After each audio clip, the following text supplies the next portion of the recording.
This conference will now be recorded. तो जैसे कि कल हमने देखा ना, लॉजिस्टिक रिग्रेशन हमने स्टार्ट कर लिया था। ठीक है, क्या क्या था, क्या पार्ट था उसमें, क्या करना था। तो आज हम उसके मेन फ्रेम पे चलेंगे कि उसके अंदर हमें क्या क्या करना पड़ता, कौन कौन से ऐसे टर्म्स हैं जो हमें पढ़ने हैं, कौन कौन से ऐसी मेट्रिक्स हैं जिससे इवेल्युएट होता है। बहुत आसान है, कोई ऐसा कोई हार्ड एंड फास्ट मतलब वो कठिन नहीं है, बहुत आसान है ये लॉजिस्टिक रिग्रेशन। और लॉजिस्टिक रिग्रेशन में कैसे पता करोगे कि ये एल्गोरिथम ज्यादा अच्छा है as compare to other algorithms, कौन सी कैटेगरी के, क्लासिफिकेशन कैटेगरी के।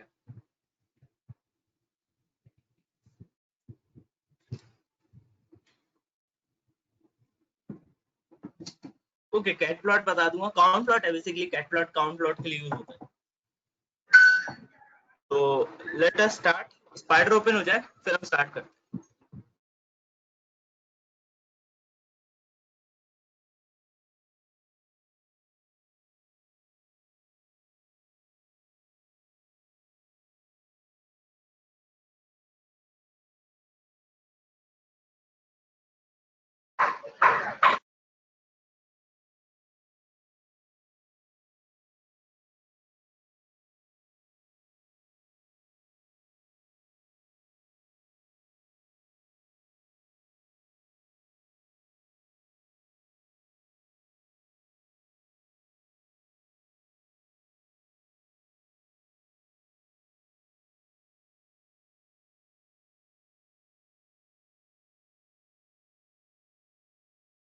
स्टार्ट हो गया स्पाइडर, तो हम आ जाते हैं अपने फ्रेम पर, जो कल हमने फ्रेम छोड़ा था, जहां पर वेयर इट वाज, ये रहा।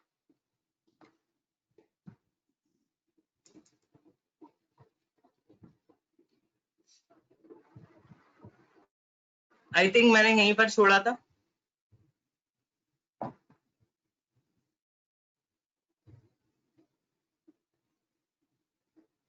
नो नो, एक्चुअली ना सिस्टम में कुछ इशू आ गया था, इसलिए आज क्लास ना थोड़ी लेट स्टार्ट हो पाई। पता नहीं कोई सडन माइन्यूट सा एकदम से शट डाउन हो गया था सिस्टम। आई थॉट के विंडो करप्ट हो गई, but unfortunately it was not that. It was restarted and now it is running perfectly.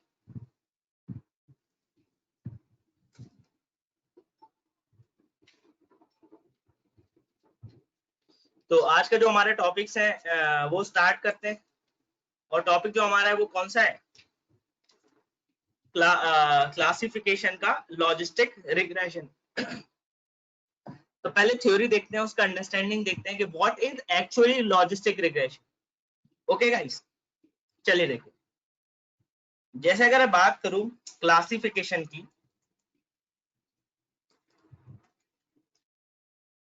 तो क्लासिफिकेशन में गाइस हम क्या देखते हैं, हम देखते हैं कि जो हमारा y है, जो कि हमारा डिपेंडेंट वेरिएबल होता है, उसका जो टाइप होता है वो कैसा होता, या तो बाइनरी होगा या फिर कैटेगोरिकल होगा। भाई यही दो रहेंगे, इसके अलावा तो कुछ रहेगा नहीं। अब y कैसा हो सकता, भाई दो कंडीशन हो सकती है y के लिए, या तो y यस और नो हो सकता, या क्या हो सकता y मेल और फीमेल हो सकता, y और क्या हो सकता, स्पैम, आपके ईमेल में स्पैम और हैम होते हैं वो हो सकते, या क्या हो सकते। तो आप कहीं जाओ, किसी बैंक में जाओ, तो बैंक में देखो दो चीजें होती, एक होते अच्छे कस्टमर और एक होते डिफॉल्टर। तो कौन सा अच्छा कस्टमर है, कौन सा डिफॉल्टर है।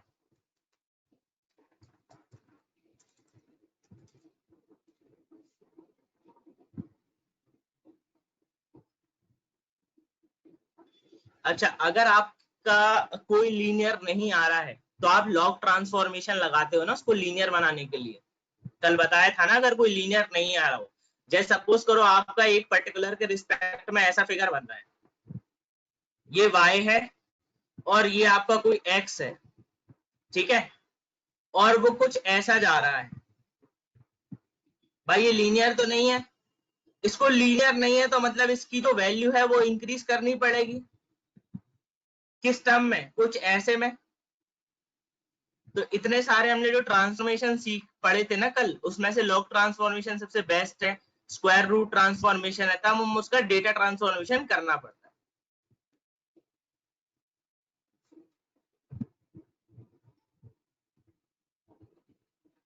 ये पॉइंट क्लियर हुआ? ठीक।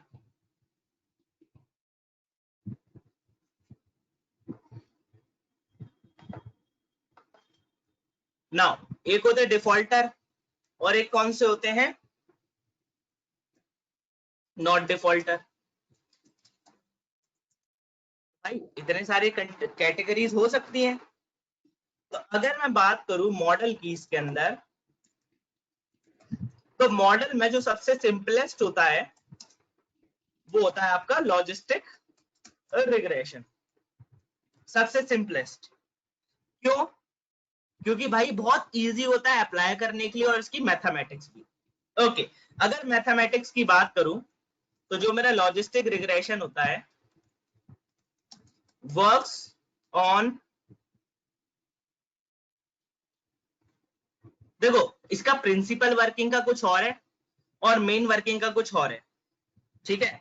तो अगर मैं बात करूं लॉजिस्टिक रिग्रेशन की, तो जो इसकी कैलकुलेशन होती है ना, calculation is on probability of odds. What is probability of odds? Odds ratio या odds। अब अगर आप नेट पर पढ़ेंगे तो आपको ये भी दिखेगा लिखा हुआ odds ratio।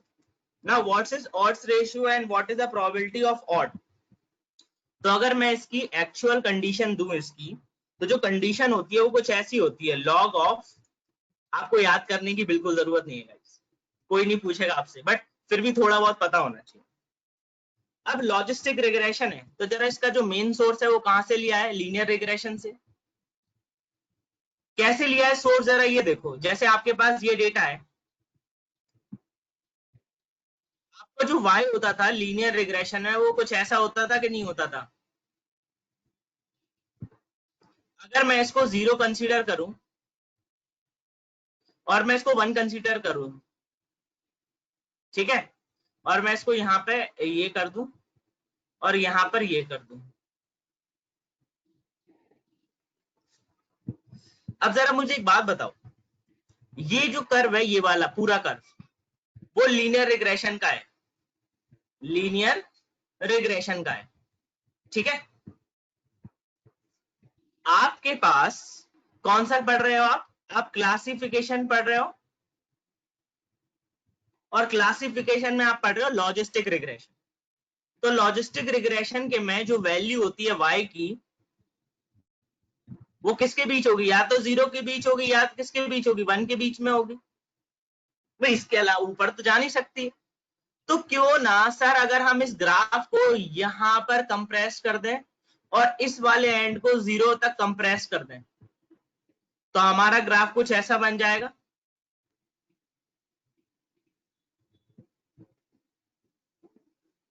ये 1, ये 0। भाई मानते हो या नहीं मानते हो?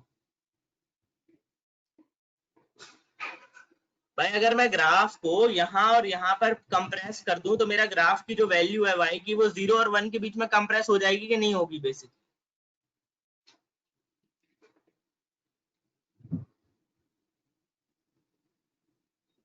यस और no?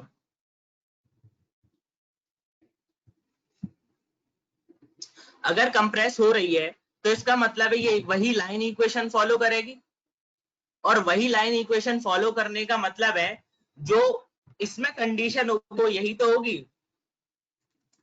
Beta naught plus beta 1 x1 plus beta 2 x2 and so. ये समझ में आया? बीटा एन एक्स है। भाई ये पॉइंट समझ में आया कि नहीं आया?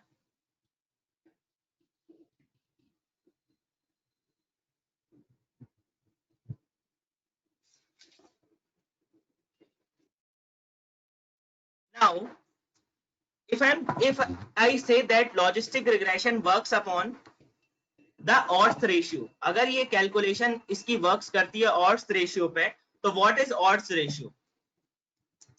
तो ऑड्स रेशियो होता क्या है, जैसे अगर मैं बात करूं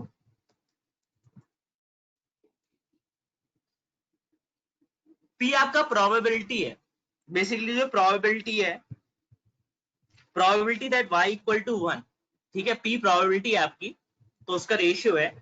अब अगर मैं ऑड्स रेशियो की प्रोबेबिलिटी कैसे निकालते हैं उसकी बात करते हैं, तो मैं कैसे बोलूंगा, अगर ऑड्स रेशियो है, जैसे मैं लिखता हूं odds of India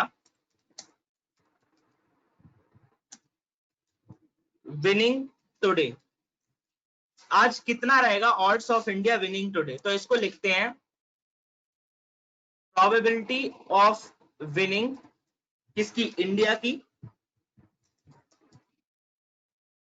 divide by 1 minus probability of winning India. तो इस समझ में आ गया ये क्या लिखा है, बेसिकली प्रोबेबिलिटी तो लिखी है P अपॉन 1 माइनस P, तो ये है क्या, प्रोबेबिलिटी। ये पॉइंट क्लियर हुआ? तो यार ऐसे भी तो लिख सकते हैं कि probability of win divide by probability of loss, इसको ये भी तो लिख सकते हैं ऑड रेशियो को, यस और no?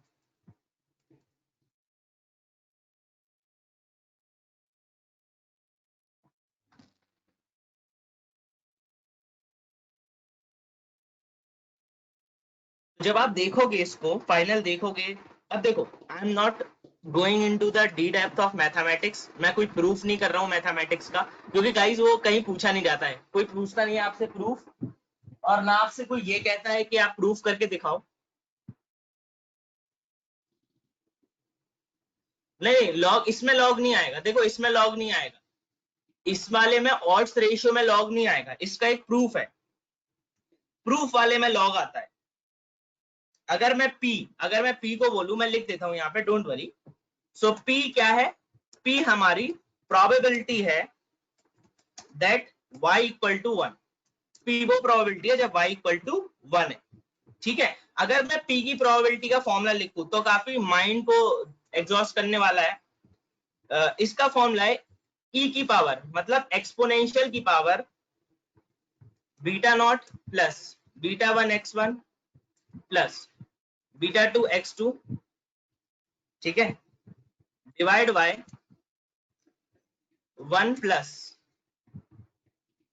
Exponential of beta naught plus beta 1 x1 plus beta 2 x2।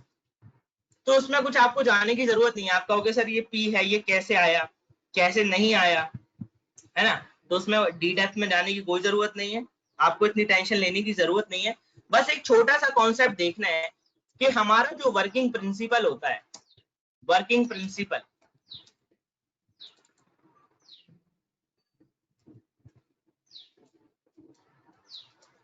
Of logistic regression वो है क्या, वो है मैक्सिमम लाइक्लीहुड। अब मैक्सिमम लाइक्लीहुड होता क्या है, अब थोड़ा सा ना अंदर चलो जरा, ठीक है, अब जरा देखो,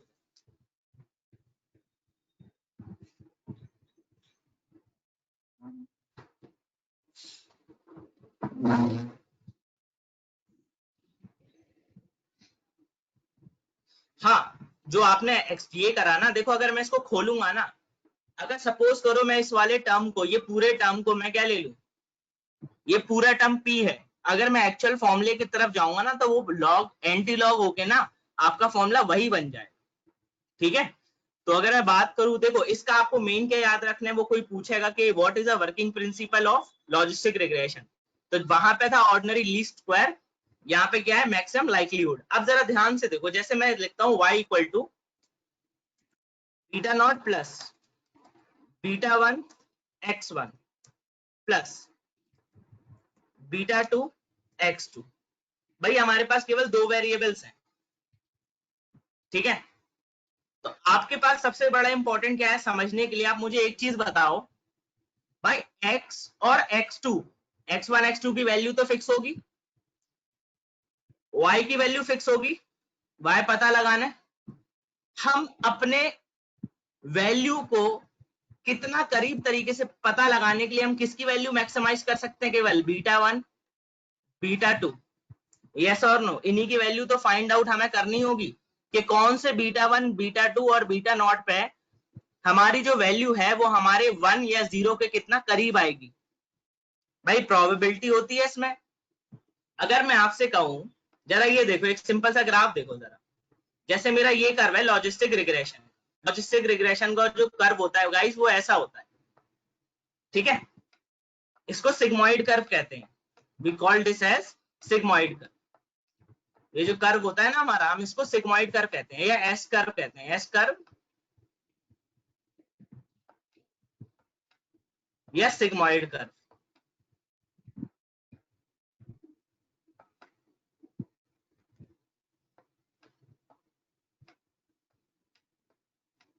सिग्मोइड कर्व भी कहते हैं लोग, इसको एस कर्व भी कहते हैं। अब जरा इसमें देखने की बात है कि जो वैल्यू है सर वो 1 और 0 के बीच में कंप्रेस, ठीक है। तो आप कब कहोगे कि सर ये 1 है हमारी, जैसे सपोज करो मेरे पास ये होता है threshold value by default, by default threshold value कितनी होती है? 0.5, दिस इज थ्रेशोल्ड वैल्यू, किस पे सेट है? 0.5 पे सेट, ठीक है। अब होता क्या है गाइस, जैसे आपने कहा कि मेरे पास एक आंसर आया y का, तो y के पास प्रोबेबिलिटी होंगी दो, 1 और 0 की। जैसे लिखा है यहाँ पे 0.89 और यहाँ पे लिखा है 0.0109। तो जरा देखो, ये है 0 की प्रोबेबिलिटी है 10% और 1 की प्रोबेबिलिटी है 89%। तो अगर मैं देखूं जो 1 की प्रोबेबिलिटी है वो थ्रेशोल्ड को एक्सीड कर गई है, मतलब 0.5 से तो ऊपर ही है ना 1 वाली, तो इसका मतलब क्या है, जो आपका जो y होगा वो कौन सी क्लास को बिलोंग कर जाएगा? डायरेक्टली इसको, बेसिकली किसको कर जाएगा? 1 को कर जाएगा। तो हमें क्या करना पड़ता है, कौन सा y को जाएगा कौन सा 0 को जाएगा? तो हम क्या करते हैं, मैक्सिमम लाइकलीहुड का प्रिंसिपल करके हम क्या करते हैं, β1 β2 एंड β3 को क्या करते हैं, मैक्सिमाइज करते हैं ताकि हमें इसकी ऑप्टिमम वैल्यू मिल सके। क्योंकि बाकियों को तो हम चेंज कर नहीं सकते हैं, हम चेंज किसको कर सकते हैं? β1 β2 β3 को। So by using logistic regression which use maximum likelihood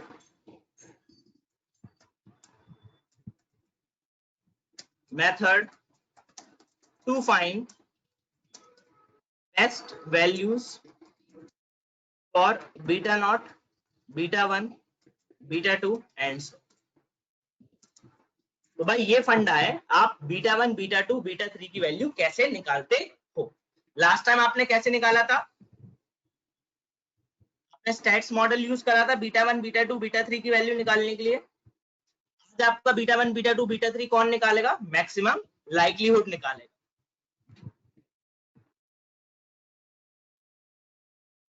अगर मैं बात करूं आपसे कि जैसे अभी आपके माइंड में आया होगा कि सर हम कैसे पता करते हैं कि हमारा कट ऑफ क्या होगा?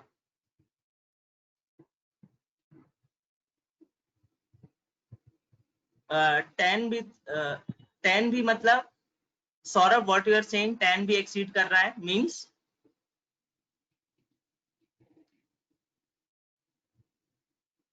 Can you ask your question again? जो भी आपने ऊपर डायग्राम बनाया था उसमें 10 भी एक्सीड कर रहा है, मतलब एक तो 0.89 वैल्यू ली थी, दूसरी 10 ली थी। नहीं 10 नहीं, 10 एक्सीड नहीं कर रहा था। वो 0.05 का मतलब 50% होता है ना, परसेंटेज की बात करूं अगर मैं, जरा ये देखो 0.5 देखो जरा, जैसे मैं कहता हूं ये मेरा 0 है और ये मेरा 1 है, ठीक है। तो जो कर्व होगा वो कुछ ऐसा जाएगा, ठीक है। ये होगा 0.5, 50%। अब मेरे पास एक आंसर आया जिसमें क्या है, y है,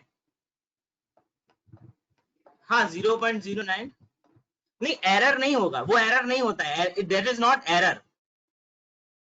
नहीं, एरर में नहीं गया है, सुनो सुनो सुनो सुनो, एरर में नहीं गया है। देखो आपके पास क्या है, 2 क्लास है यहाँ पे। जो आपका लॉजिस्टिक रिग्रेशन होता है, सिंपल सी बात है, उसमें आपको y को प्रिडिक्ट करना है, और y कैसा है आपका, कैटेगोरिकल है, या तो यस होगा या नो रहेगा। भाई सिंपल सी बात है, अगर यस है या नो है तो आप क्या कहोगे, आप कहोगे सर हमारे पास 2 प्रोबेबिलिटी आएंगी, एक तो आएगी यस की, एक प्रोबेबिलिटी आएगी सर नो की। तो यस वाले केस में जो प्रोबेबिलिटी आई वो 0.89 आई, और नो वाले केस में जो प्रोबेबिलिटी आई वो 0 मैंने 0 लिखा था, फिर लिखा था 1 और 1, 11%। तो भाई कौन सी प्रोबेबिलिटी 50% को एक्सीड कर रही है? आप कहोगे सर 1 वाली, मतलब यस वाली जा रही है। तो यस का मतलब जो अगर थ्रेशोल्ड वैल्यू को जो प्रोबेबिलिटी सबसे ज्यादा एक्सीड कर जाए वही हमारा क्या हो जाएगा, आंसर हो जाएगा। तो मैं इस केस को क्या कहूंगा, ये बिलोंग कर रहा है यस वाला। ये एरर नहीं है, ये प्रोबेबिलिटी है मॉडल की बताने के लिए कि मैं कितनों को यस को सपोर्ट करता हूं और कितने % नो को सपोर्ट करता हूं। ये पार्ट क्लियर हुआ?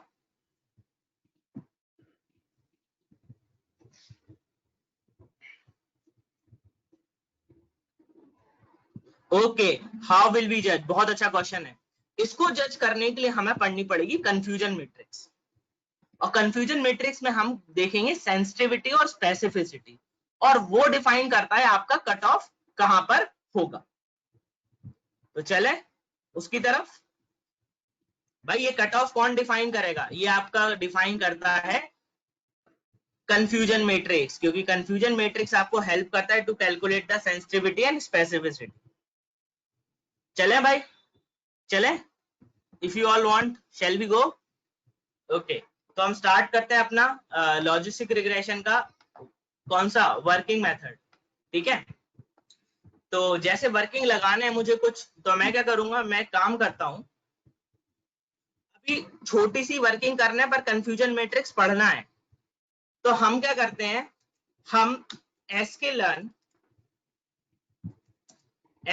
मॉड्यूल है, और sklearn मॉड्यूल से बेटर है, हम अभी जब अपना काम कर रहे थे टाइटैनिक वाला, सर हम क्यों ना उसी पे लगा के देख लें, है ना। तो कल शायद हमने इतना कर लिया था, कितना, यहाँ तक इतना पार्ट हो गया था। तो एक काम करता हूँ, मैं उसको ना ऊपर से लेता हूँ, ये रहा RMS Titanic data set. So let me copy this stuff. मैंने लेवल एनकोडिंग कर दी थी उसकी। So I'm copying this stuff, and the thing which I don't need, I'm going to delete all that stuff today. कि जिसकी मेरे को जरूरत नहीं है उसका जरूरत रख के क्या करूंगा।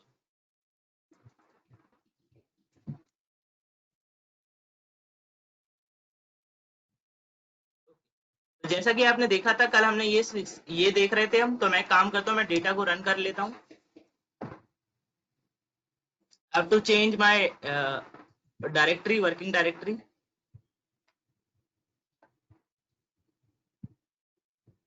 कैट प्लॉट में सेपरेट करके कर दूंगा एक छोटे से डेटा पे cat plot, don't worry. Cat plot बता दूंगा आपको, कैट प्लॉट काउंट प्लॉट कैसे करते हैं, डोंट वरी। आज आपका कंप्लीट करा दूंगा कैट प्लॉट, काउंट प्लॉट और logistic regression, don't worry about it. ये देखो जरा डेटा आ गया। अब डेटा में मैंने देखा कौन कितने कॉलम्स हैं, तो ये सारे कॉलम्स मिले, और हर एक कॉलम का मैंने यहाँ पे डिस्क्रिप्शन दिया है। तो को इतना याद होगा, आई होप सो।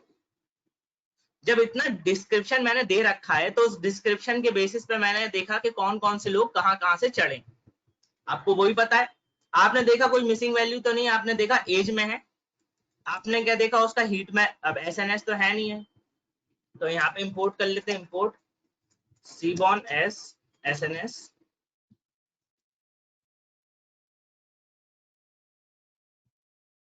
यहाँ पे SNS.seaborn हीट मैप कर लिया, हीट मैप देखा, हाँ मिसिंग वैल्यूज हैं हीट मैप में।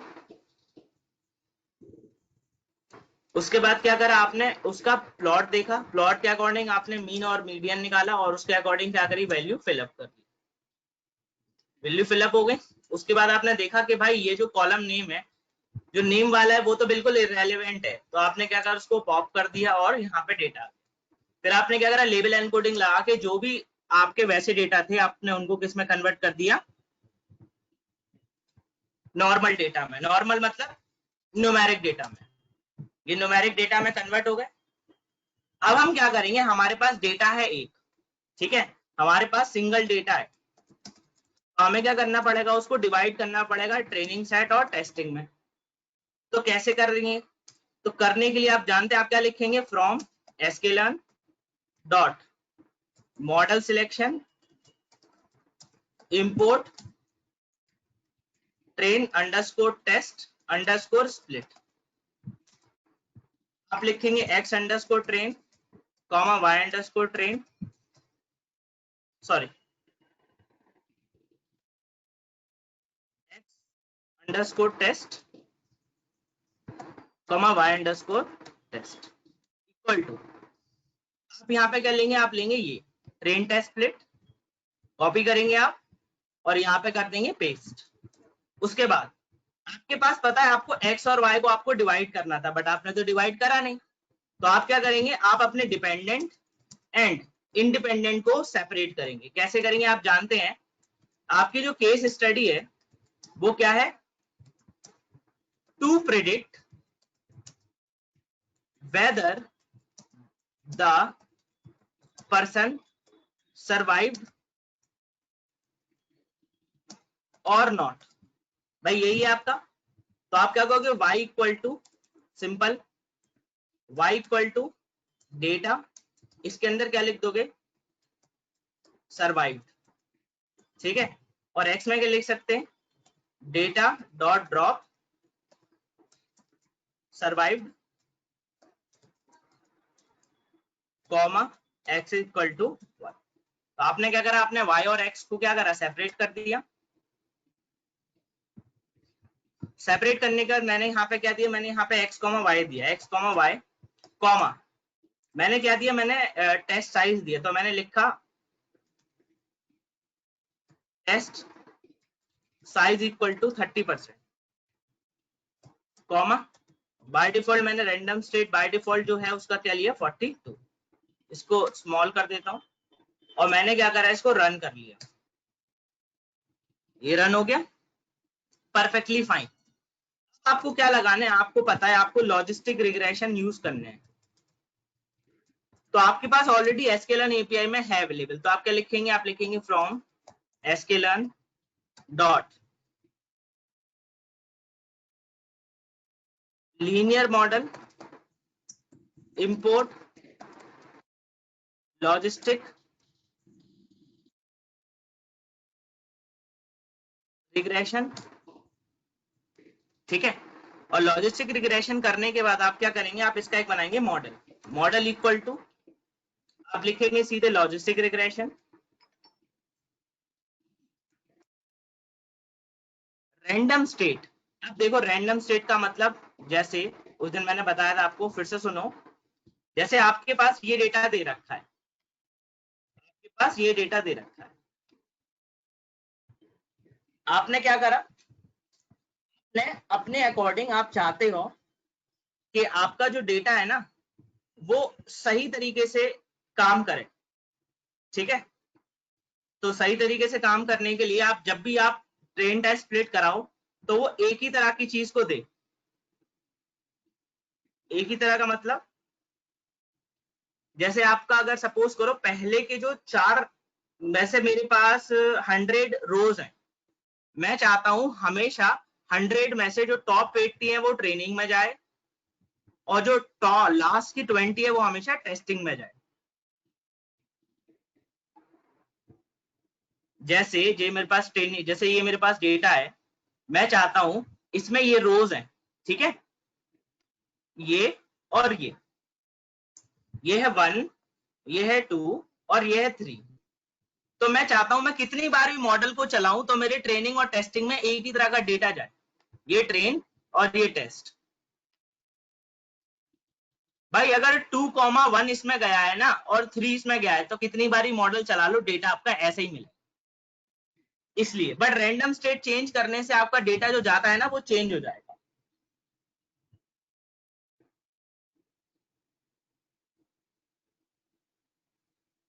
क्लियर? रैंडम स्टेट चेंज करने से थोड़ी सी 0.5% या 0.8% एक्यूरेसी में भी वेरिएशन आता है। लेते कैसे हैं, कोई भी रैंडम नंबर ले लो, 42 ले लो, 0 ले लो, 0 ले लेता हूं,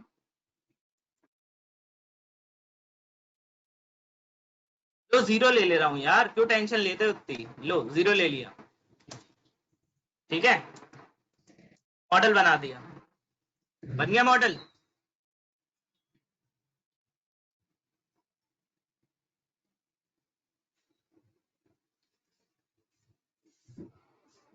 फोर्टी टू एक न्यूमेरिकल वैल्यू है, आपको एक न्यूमेरिकल वैल्यू देनी पड़ेगी, 42 टाइम्स उसको इटरेट कराएगा और उसको रैंडमली सैंपल करेगा, ठीक है। रैंडम स्टेट आप दो नहीं दो, बाय डिफॉल्ट वो 42 लेके चलता है, आप उसको 0 भी कर सकते हो, जैसे मैंने यहाँ पे 0 कर दिया। अब आप क्या कहोगे, आप कहोगे सर मॉडल बनाने, तो पहले मॉडल बन गया, आपको मॉडल की ट्रेनिंग भी तो करा लो पहले, तो यहाँ पे मैंने ट्रेनिंग करवाई,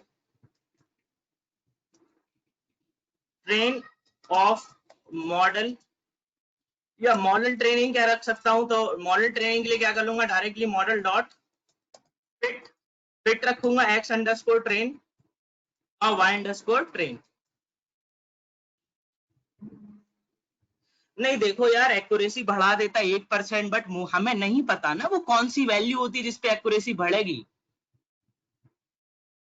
आप लोग ऐसा सोचो कि यार, एक बात सोचो, आपके पास 1 करोड़ वैल्यूज है, मतलब मैं कहता हूं 1 करोड़ हाउसेज हैं, जिसमें से केवल 10,000 ऐसे हाउस हैं जिसपे एक्यूरेसी बढ़ेगी। अब मुझे नहीं पता ना वो कैसे हैं, वो आपको क्या करना पड़ेगा, आपको एक लूप चला के देखना पड़ता है कि कौन सी रैंडम वैल्यू पे कितनी एक्यूरेसी बढ़ती है। बट 1% और आधा % से उतना कोई फर्क नहीं पड़ता है, अगर बहुत सारा बड़ा डेटा है, इतना कोई हार्ड एंड फास्ट रूल इतना नहीं, 1-2% चल जाए। बट मॉडल आपका अच्छा है या बुरा है वो आपका कंफ्यूजन मैट्रिक्स बताएगी। कैसे बताएगी, मैं उस पर आता हूँ, पहले मैं बना लूं कंफ्यूजन मैट्रिक्स। तो पहले देखो मैंने मॉडल क्या बनाया, ट्रेन करा मैंने model, train this particular model, model train हो गया। अब मॉडल की टेस्टिंग करते हैं, तो टेस्टिंग के लिए आप जानते हैं, आपको टेस्टिंग के लिए जो डेटा मिलेगा वो कौन सा मिलेगा, x_test, क्योंकि आपको क्या करना है, आपको y_ प्रिडिक्ट करना है बेस्ड अपॉन टेस्ट डेटा। कैसे आएगा, आप लिखेंगे y_ प्रिडिक्ट इक्वल टू, आप लिखेंगे यहाँ पे मॉडल डॉट, इसके अंदर आप क्या देंगे, x_test, और आपने यहाँ पे क्या लिया, यहाँ पे प्रिडिक्शन लिए। तो गाइस जो प्रिडिक्शन आएंगे ना वो तो डायरेक्टली किस में आएंगे, 1 और 0 में आएंगे। ये जो वैल्यू होगी वो आएगी 1 और 0 में, क्योंकि इसमें क्या हुआ, इसने बाय डिफॉल्ट थ्रेशोल्ड वैल्यू 0.5 लेके डिफाइन कर लिया, ठीक है। आप आपने क्या हुआ, जो प्रिडिक्ट हुआ उसने क्या हुआ, उसने तो बाय डिफॉल्ट वैल्यू 0.5 लेके कंपेयर करके ऊपर नीचे सबको सेट कर दिया, और जो आउटपुट दिया आपका वो किसमें दिया, 1 और 0 में। तो जरा मैं जब इसको प्रिंट करके देखूंगा, जरा देखना, प्रिंट करूंगा जब मैं इसको y_predict को, तो मेरे पास क्या आएंगे, 1 और 0 के फॉर्म में आउटपुट्स आएंगे, 1 और 0 के फॉर्म में आउटपुट्स आए। बट मैं आपको दिखाना चाहता था प्रोबेबिलिटी वाला, तो अगर मुझे प्रोबेबिलिटी वाला देखना है, प्रोबेबिलिटी वाला, तो मैं क्या लिखूंगा, y_prob equal to model dot predict log probability, इसके अंदर दूंगा x_test,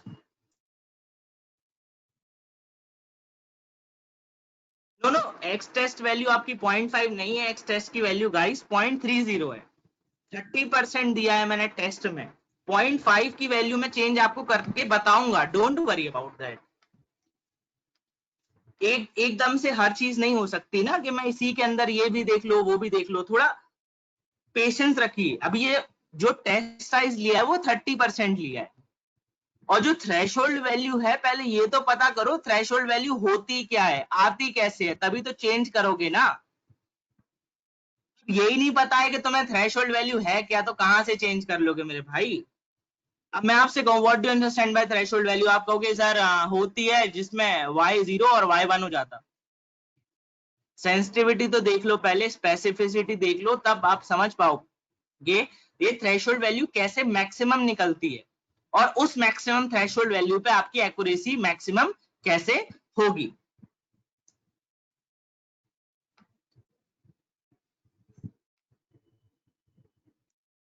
जैसे मैं प्रिंट करता हूं y_ prop को, तो आप देखना यहाँ पे जो प्रोबेबिलिटी निकलेगी आपकी कुछ ऐसे निकल रही, देखो ये प्रोबेबिलिटी जरा, ये लॉग प्रोबेबिलिटी है। जस्ट अ सेकंड, मैं इसको एक्चुअल प्रोबेबिलिटी ले रहा हूं।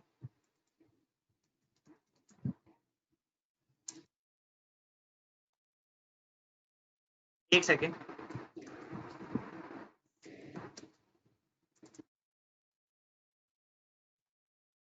प्रेडिक्ट प्रोबेबिलिटी,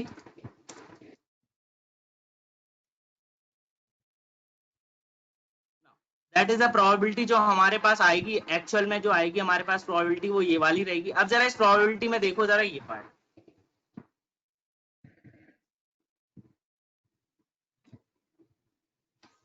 यहाँ पे आपको दो वैल्यू मिल रही है या नहीं मिल रही है, ये आपके दो वैल्यूज मिल रही होंगी भाई, इसकी प्रोबेबिलिटी ये है, इसकी प्रोबेबिलिटी ये है भाई। इसने तो बाय डिफॉल्ट 0.5 लेके चल दी, तो आपको इतने टेंशन नहीं है। आप चेंज कैसे करोगे, चलो हम उसकी तरफ देखते हैं, चेंज कैसे करेंगे, ठीक है, देखेंगे चेंज कैसे करेंगे, डोंट वरी। बट अभी हमारा आंसर ये है कि हमारे पास जो प्रोबेबिलिटी आई वो ये आई, 1 होगी या 0 होगी। अब अगर आप देखोगे 1 और 0 का काउंट ऑफ 1 और 0, तो भाई वो काफी ज्यादा है। 0 मतलब बंदा बचा या नहीं बचा, what is the actual probability, ठीक है। तो अगर मैं आपसे बोलूं कि एक्चुअल प्रोबेबिलिटी वो होगी पर्सन सरवाइव हुआ या नहीं हुआ, तो यहाँ पे क्या हुआ, हमारा जो पर्सन है वो सरवाइव और नॉट, तो वो तो हम देखेंगे बाद में, अभी थोड़ी देर में, कि पर्सन सरवाइव हुआ नहीं हुआ। बट अगर हमें मॉडल को इवेल्युएट करने हैं, तो हम किसके बेसिस पे करते हैं इवेल्युएट, कंफ्यूजन मैट्रिक्स के बेसिस पे करते हैं। कंफ्यूजन मैट्रिक्स बनाते कैसे हैं, पहले बना लेता हूं, from sklearn dot matrix import accuracy underscore score comma confusion underscore matrix, ठीक है। तो हम चलते हैं, देखते हैं एक्यूरेसी हमारी मॉडल की इतनी आ रही है एक्यूरेसी।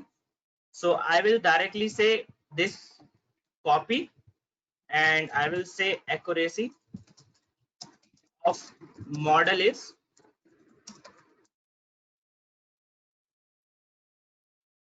और इसके अंदर क्या भेजेंगे, सबसे पहले हम भेजते हैं actual data y_test comma y_predict and same way में मैं क्या लिखूंगा, प्रिंट कंफ्यूजन मैट्रिक्स इज, और कंफ्यूजन मैट्रिक्स ये लेके और यहाँ पे क्या करा दूंगा, प्रिंट करा दूंगा। कंफ्यूजन मैट्रिक्स वाला लिया, कंफ्यूजन मैट्रिक्स ये, इसके अंदर ये, इसके अंदर जो वैल्यू जाएंगी वो कौन सी जाएंगी, ये वाली जाएंगी, तो इनको कॉपी कर लिया और यहाँ पर क्या कर दिया, पेस्ट कर दिया। इसको क्या करा, रन कर दिया। जैसे ही मैंने इसको रन करा तो आप देखोगे आपके पास एक टेबल बन के आई, जो कि कैसी है, कंफ्यूजन मैट्रिक्स। तो ये जो टेबल होती है ना guys, let me maximise this, तो आपकी जो एक टेबल बन के आई और आपकी एक्यूरेसी बताई कि आपकी एक्यूरेसी कितनी आ रही है और आपकी टेबल कितनी आ रही है। आपकी जो एक्यूरेसी आ रही है वो क्या आ रही, 80%। आपका मॉडल कितना एक्यूरेट है, 80% एक्यूरेट है, योर मॉडल इज कमिंग 80%। और जो कंफ्यूजन मैट्रिक्स है वो क्या आ रही, ये आ रही। अब आप कहोगे सर ये इंटरप्रेट कैसे करते होंगे, इसको देखते कैसे होंगे कंफ्यूजन मैट्रिक्स को, हमें बिल्कुल सही समझ में आ रहा है कि कंफ्यूजन मैट्रिक्स को देखते कैसे होंगे, ठीक है। तो चलो मैं आपको अंडरस्टैंड कराता हूँ कंफ्यूजन मैट्रिक्स हम देखते कैसे हैं। और कंफ्यूजन मैट्रिक्स होती क्या है। So let me take just a second.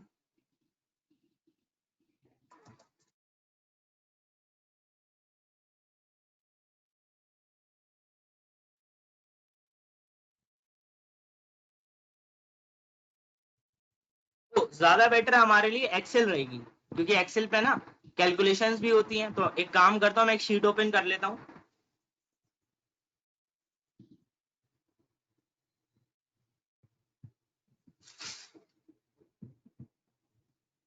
Okay. So I hope the thing is visible to all. ये आप लोग को विजिबल होगा। अब यहाँ पे मैं देख रहा हूँ कंफ्यूजन मैट्रिक्स। तो कंफ्यूजन मैट्रिक्स क्या है? एक मैट्रिक्स है बिटवीन, ये किसके बीच में बनती है? ये बनती है आपकी एक्चुअल डेटा, एक्चुअल डेटा, और यहां पर क्या होता है गाइस? Predicted data.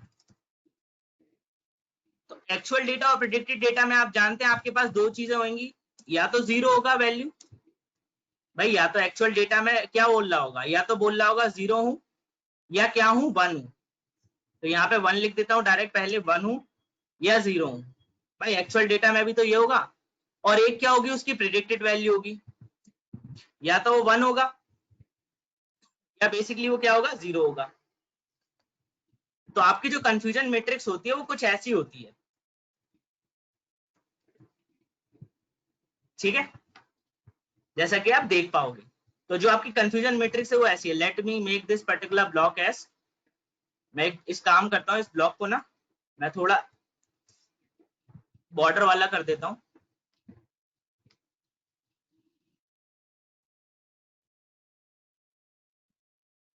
अब आप जैसे देख पा रहे होगे, और इसके अंदर भी सारे ब्लॉक्स को मैं इनसाइड ऑल बॉर्डर्स कर देता हूँ। ओके, अब जैसे आपको ज्यादा अच्छी तरीके से दिख पा रहा होगा, ठीक है। इसके अंदर आपको जो पढ़ने वाली चीज होती है उसको हम कहते हैं कंफ्यूजन मैट्रिक्स। अब इसका नाम कंफ्यूजन मैट्रिक्स कैसे पड़ा, पहले हम उसको देखते हैं। ये कंफ्यूजन मैट्रिक्स हुई कैसे, how it has been called confusion matrix. तो जैसे सपोज करो आप, मेरे पास कुछ प्रोबेबिलिटी है, ठीक है। तो एक काम करता हूं, मैं नंबर्स को कॉपी करता हूं। मेरे पास देखा है 205 दे रखा है, और ये दे रखा है 33, और यहां पर दे रखा है 309 एंड 101, 39 एंड 101।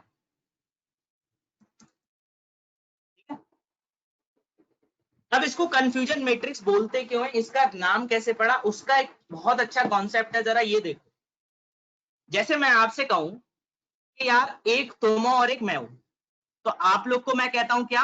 Predicted value. तो ये आप लोग है, ये मेरे स्टूडेंट्स हैं, ठीक है, और ये मैं हूं एक्चुअल डेटा। और ये मेरा केस स्टडी है,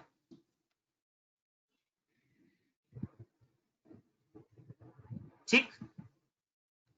मैं कहता हूं कि यार मैं आज क्लास लूंगा, आप भी कहते हो हाँ सर हम भी आज क्लास में आएंगे और पढ़ेंगे। इसका मतलब है आप भी वन बोल रहे हो और मैं भी वन बोल रहा हूं, इसका मतलब है हम दोनों सही हैं। तो वैल्यू क्या आई? ये। इसका मतलब मेरे मॉडल ने सही तरीके से प्रेडिक्ट करा। जो प्रिडिक्शन है वो इसमें कैसे करे हैं? Correctly done. जो प्रिडिक्शन है इसका वो कैसा है? बिल्कुल करेक्ट है,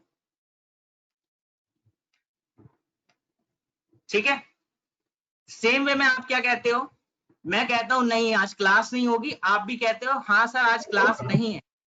इसका मतलब 101 जो टाइम्स है हम दोनों ने सही प्रिडिक्ट करा, मतलब ये भी कैसा प्रिडिक्शन है? बिल्कुल सही है, बिल्कुल एब्सोल्युटली करेक्ट प्रिडिक्शन। मैं कहता हूं आज क्लास लूंगा, बट आप कहते हो नहीं सर आज क्लास नहीं होगी। इसका मतलब है आप लोग कंफ्यूज हो गए स्टेटमेंट में। जैसे मैंने कहा कि आज क्लास मैंने कहा आज क्लास नहीं होगी, और उसके बाद मैंने एक स्टेटमेंट और पास कर दिया कि जो ऊपर वाला स्टेटमेंट है वो तब होगा जब मैं नहीं हूं, बट मैं हूं, इसका मतलब है क्लास होगी। अब आप कंफ्यूज हो गए, कंफ्यूजन में मतलब आपने क्या करा, मैं कहता हूं क्लास होगी और आप कहते हो क्या सर क्लास नहीं होगी।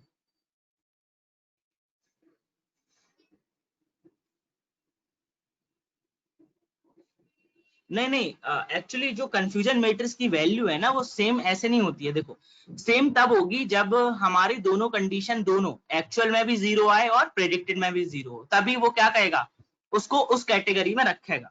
अब ये कौन कौन सी कैटेगरी होती है, मैं आता हूँ कौन सी कैटेगरी है। फिर सेम में क्या हुआ आपका, यहाँ पे आप कंफ्यूज हो गए, यहाँ पे कंफ्यूजन वाला ब्लॉक हो गया। मैंने कहा क्लास नहीं होगी, आपने कहा नहीं क्लास होगी, सर तो थे कल, आज भी होंगे सर, चलो चलते हैं क्लास होगी, मतलब आप कंफ्यूज थे। तो हमारा मॉडल इन दो पॉइंट्स पर, हमारा मॉडल इन दो पॉइंट्स पर क्या हो गया, कंफ्यूज हो गया। और इसी के कारण इस पर्टिकुलर मैट्रिक्स का नाम क्या पड़ गया, कंफ्यूजन मैट्रिक्स। और कंफ्यूजन मैट्रिक्स में कौन से वाले ब्लॉक को हम क्या कहते हैं, चलिए मैं उस पर बात करता हूं। तो let me just rub this all form. मैंने इसको रब कर दिया और मैंने क्या करा, मैंने इस डेटा को क्या करा, कॉपी कर लिया। जस्ट अ सेकेंड, मैंने एक और टेबल बना ली, मैंने बना दी यहाँ पे टेबल एक्चुअल प्रेडिक्टेड, ठीक है, 1 0 1, गाइस ये टेबल बन गई। ओके तो गाइस देखो, जब आपने कहा सर क्लास होगी और मैं भी कह रहा हूं क्लास होगी, इसका मतलब हम दोनों ही क्या बोल रहे हैं, सही बोल रहे हैं। और क्लास होगी मतलब मैं यहाँ पे कुछ अजम्पशन ले रहा हूं, अगर क्लास होगी तो हम उसको कहते हैं पॉजिटिव। भाई पॉजिटिव है ना, क्लास नहीं होगी मतलब हम उसको क्या कंसीडर करेंगे, नेगेटिव। मतलब इसको हम कंसीडर करेंगे पॉजिटिव में क्या, 0। मैं इस पर डबल क्लिक कर देता हूं, इसको पॉजिटिव वाले को कंसीडर करेंगे 1। और अगर नेगेटिव वाले की बात करूं, नेगेटिव है नहीं है मतलब बोलते हैं बस, इसको करेंगे 0, ठीक है। तो जब आप कहते हो क्लास होगी और मैं कहता हूं आपका प्रेडिक्शन है सर क्लास होगी और मैं भी बोल रहा था क्लास होगी, इसका मतलब हम दोनों सही बोल रहे हैं, इसका मतलब है दोनों पॉजिटिव है और दोनों सही है, तो इसको कहते हैं ट्रू पॉजिटिव, ट्रू पॉजिटिव। तो इसको टीपी लिख लेंगे, टीपी, ठीक है। जब आप कह रहे हो सर क्लास नहीं होगी, आपका प्रेडिक्शन आया क्लास नहीं होगी, मेरा भी प्रेडिक्शन, मेरा एक्चुअल डेटा में क्या है, प्रेडिक्शन क्लास नहीं होगी, इसका मतलब दोनों ही ट्रू है, बट सेंस कैसा है, नेगेटिव, तो इसको क्या लिखेंगे, ट्रू नेगेटिव। भाई ये हमारे बिल्कुल सही वाले थे, मतलब ये कौन से थे, करेक्टली क्लासिफाइड। तो करेक्टली क्लासिफाइड जो थे मैं उनको क्या कर देता हूँ, कलर कोडिंग कर देता हूँ, किससे, लाइट ग्रीन से, ये वाले मेरे करेक्टली क्लासिफाइड थे। और जो मेरे अनक्लासिफाइड थे उनको कैसे कर देता हूँ, जो कंफ्यूज थे येलो से कर देता हूँ। ये मेरी कंफ्यूज वाले थे कि नहीं थे। तो जो मेरे ट्रू पॉजिटिव है और ट्रू नेगेटिव, अब ये दोनों वैल्यू तो आप लोग को समझ में आ गई होंगी सर, हाँ ट्रू पॉजिटिव और ट्रू नेगेटिव हम कैसे देखते हैं। अब बात आई है कौन सी, कंफ्यूजन वाले की। तो कंफ्यूजन में सबसे पहले आप लिखोगे कि भाई जो वैल्यू प्रेडिक्ट हुई है एक्चुअल डेटा से, पहली चीज तो वो फॉल्स है, तो सबसे पहले आप क्या लिख दोगे, यहाँ पे एफ लगा दोगे दोनों में, तो मैंने एफ लगा दिया। उसके बाद यहां पर आए, मैं कहता हूं क्लास होगी, आपने कहा क्लास नहीं होगी, तो हमेशा किसके रिस्पेक्ट में देखा जाएगा, मॉडल के रिस्पेक्ट में। और मॉडल आपका कौन है, मॉडल आपका ये है। भाई प्रिडिक्शन वैल्यू कौन देगा, मॉडल ही तो देगा। मॉडल क्या कहता है, क्लास नहीं होगी, मतलब मॉडल कैसा सेंस बता रहा है, नेगेटिव, तो आप इसको क्या रख देंगे, फॉल्स नेगेटिव। यहां मॉडल कैसा सेंस बता रहा है, फॉल्स पॉजिटिव। तो हमारा कंफ्यूजन मैट्रिक्स है, हमारा मॉडल किसमें कंफ्यूज है, फॉल्स पॉजिटिव में और फॉल्स नेगेटिव में। अगर मैं फॉल्स पॉजिटिव और फॉल्स नेगेटिव की वैल्यू जितनी मिनिमम कर दूंगा, मेरा मॉडल उतना अच्छा हो जाएगा कि नहीं हो जाएगा, एग्री और not, just give me a yes और नो इन द चैट।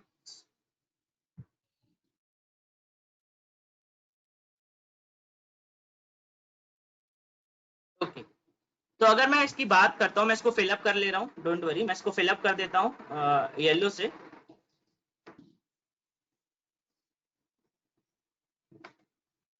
अब इसमें हमें निकालना क्या क्या पड़ता है, ठीक है।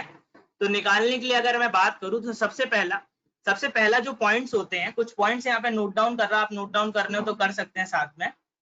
सबसे पहले कुछ मेजर्स होते हैं इसमें। मेजर में जो सबसे पहला मेजर होता है वो होता है true positive rate. And what is true positive rate?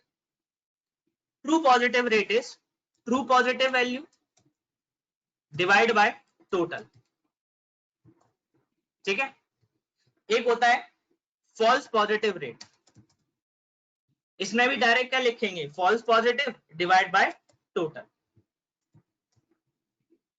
एक होता है ट्रू नेगेटिव रेट, इसमें क्या लिखेंगे, जो ट्रू नेगेटिव वैल्यू होती है डिवाइड बाय टोटल। और एक होता है फॉल्स नेगेटिव रेट, वो क्या होता है गाइस, आपका होता है false negative divide by total. तो आपके कुछ ये मेजर्स होते हैं। इसके साथ आप इसमें दो चीज देखते हो जो बहुत इंपॉर्टेंट होती है, आपको इन चीजों पे बहुत ज्यादा फोकस करना है। सबसे पहला important star point, sensitivity. What is sensitivity? तो सेंसिटिविटी होता क्या है? तो सेंसिटिविटी का मीनिंग ये है कि, एक काम करता हूं मैं स्पाइडर में लिख देता हूं सेंसिटिविटी, कोई नहीं, इसको वर्ड फाइल में पेस्ट कर दूंगा, मैं डॉक्यूमेंट बना देता हूं। तो यहीं पे लिख देता हूं सेंसिटिविटी हम कैसे डिफाइन कर सकते हैं, what portion of positive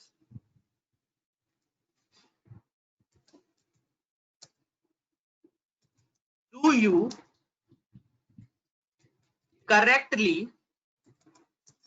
classify?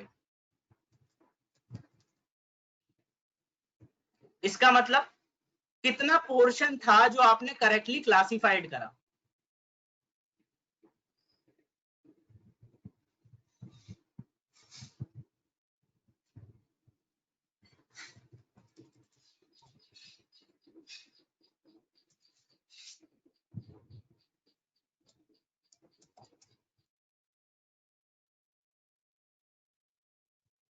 बहुत सारे स्टूडेंट कहेंगे सर इसका मतलब क्या हुआ, हमें तो समझ में नहीं आया कि व्हाट इट एक्चुअली मींस।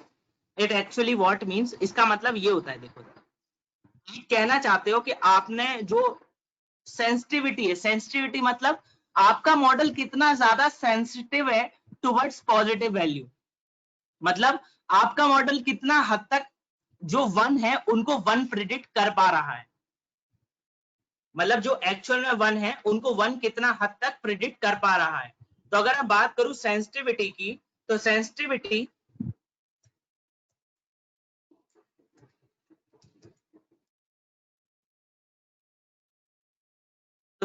की अगर मैं बात करूं तो सेंसिटिविटी की जो वैल्यू ले सकता हूं, क्या ले सकता हूं मैं, यहाँ पे उसका फॉर्मूला ये लिख सकता हूं कि जो सेंसिटिविटी का फॉर्मूला होगा वो रहेगा ट्रू पॉजिटिव, मतलब आपका मॉडल कितना सेंसिटिव है ये बताने में कि जब मेरे एक्चुअल डेटा में पॉजिटिव वैल्यू है मतलब 1 है, तो मॉडल भी क्या बोल रहा है कि हाँ जो मैं वैल्यू लेके आ रहा हूं वो भी क्या है 1 ही है, डिवाइड बाय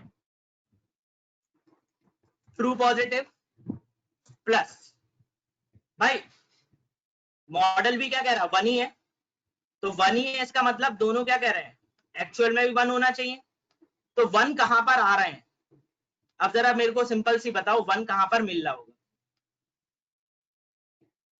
भाई एक्चुअल कितना है आपको देखना है, एक्चुअल में कितना पॉजिटिव है, तो एक्चुअल वाला कौन सा है भाई, एक्चुअल तो यही वाला डेटा है ना, 1 जो रिप्रेजेंट करेगा, तो 1 में यहां पर ये वाला पॉइंट ही मिलेगा, तो मतलब फॉल्स नेगेटिव। तो जो एक्चुअल फॉर्मूला होता है सेंसिटिविटी का वो क्या होता है, फॉल्स नेगेटिव का एडिशन। ये हो गया आपका क्या, सेंसिटिविटी का फॉर्मूला। इसमें किसी को कोई doubt, what do understand by sensitivity? Sensitivity समझ में आया कि आपका मॉडल कितना सेंसिटिव है किसको प्रिडिक्ट करने के लिए, correctly classified as 1।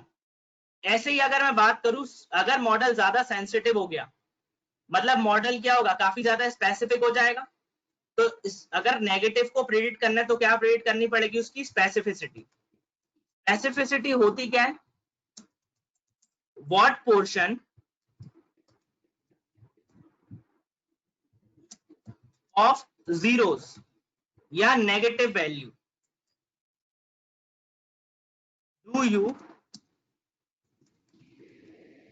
Correctly classified.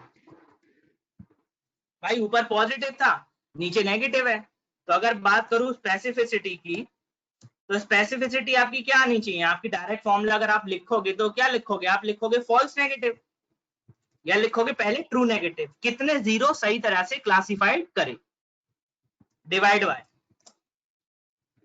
Actual के बेसिस पे तो लिखोगे डायरेक्ट क्या, true negative plus false positive. तो जरा फॉर्मूला देखो जरा फिर से क्या होगा गाइस, मैंने कहा सेंसिटिविटी, सेंसिटिविटी क्या करेगा, वन को काउंट करेगा कि वन कितनी सही तरीके से काउंट हुए। स्पेसिफिसिटी क्या काउंट करेगा, काउंट करेगा कि जीरो एक्चुअली में कितने थे और कितने क्लासिफाइड हुए। ठीक है, तो जरा देखो वन, वन कितने थे, वन थे 250 एक्चुअल में, और एक्चुअल में 33 और थे, पर आपके मॉडल ने कितने बता पाया, 205 बता पाया वन सही तरीके से। तो क्या लिख दोगे, 205 अपॉन एडिशन ऑफ बोथ। उसके बाद क्या लिखोगे आप, उसके बाद लिखोगे सेंसिटिविटी, और जो सेंसिटिविटी होता है वो क्या होता है, रेशियो ऑफ किसका, ट्रू नेगेटिव का, मतलब जीरो कितनी सही तरीके से क्लासिफाइड हुए। देखो जीरो वही क्लासिफाइड हुए ना, मॉडल ने बताया और आपके एक्चुअल डेटा ने भी क्या बोला, जीरो बोला।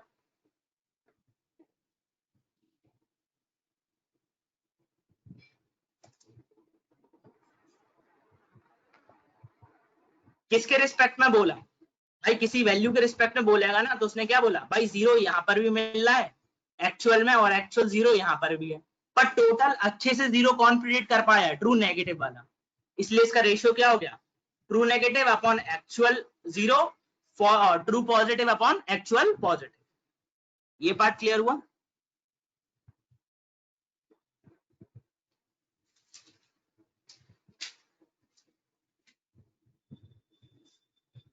इसमें डाउट गाइस, इसमें कोई डाउट? ओके, अब हम चलते हैं क्या, थोड़े और मेजर्स की तरफ, कुछ मेजर्स और हैं, उनको मेजर्स को और समझते हैं। तो जो उसके बाद मेजर जो आता है, उस मेजर को हम कहते हैं प्रिसीजन। जो प्रिसीजन होता है उसको आप कहते हो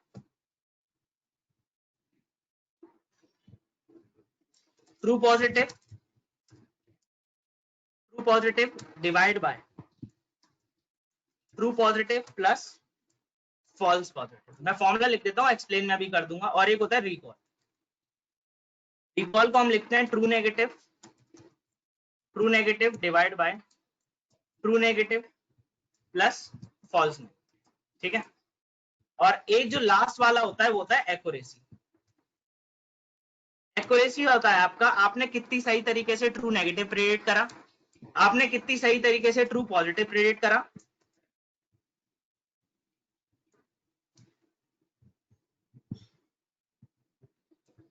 और इसको आप किससे डिवाइड करते हो, टोटल से, true negative plus true positive plus false negative plus false. ये आपका होता है फॉर्मूला किसका, accuracy. This is a combined form of accuracy.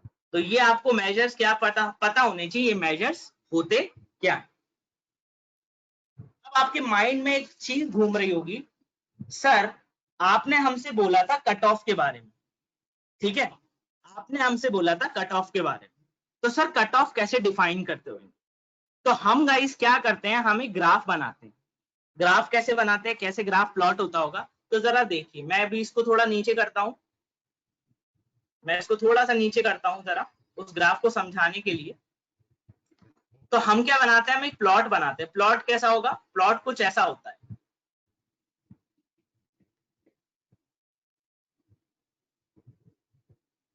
हम क्या कट ऑफ वैल्यू लेते हैं जीरो से, 1 के बीच में बहुत सारी कट ऑफ वैल्यू लेते हैं। ये क्या है, मेरी cut off value. Cut off मतलब वही थ्रेशोल्ड वैल्यू एक तरह से।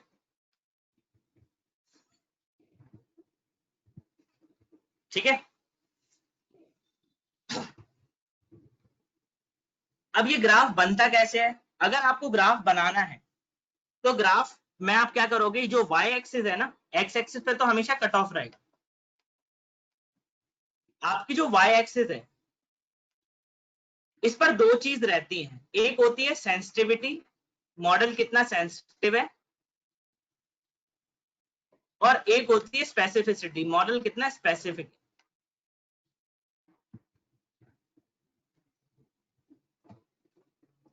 ठीक है, अब आपके पास वैल्यू क्या है और किस वे में आप कहते हो।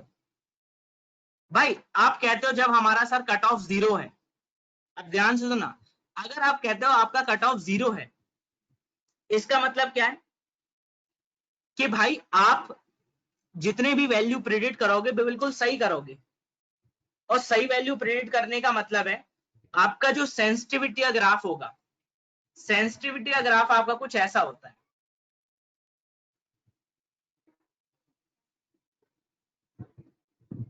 और स्पेसिफिसिटी का ग्राफ आपका कुछ ऐसा होता है। ये आपका सेंसिटिविटी का और ये आपका ग्राफ स्पेसिफिसिटी का।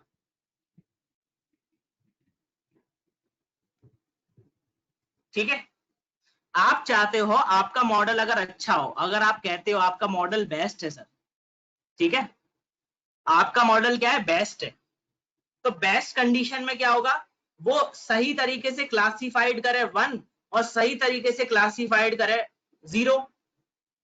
तो 0 कौन सही तरीके से क्लासिफाइड करता है, स्पेसिफिसिटी, और 1 कौन सही तरीके से क्लासिफाइड करता है, सेंसिटिविटी। इसका मतलब अगर आपका मॉडल अच्छा है तो अगर मैं ये लाइन लिखता हूं, मैं कहता हूं if you saying your model is good, तो उसकी जो सेंसिटिविटी होगी, स्पेसिफिसिटी होगी, इज मैक्सिमम।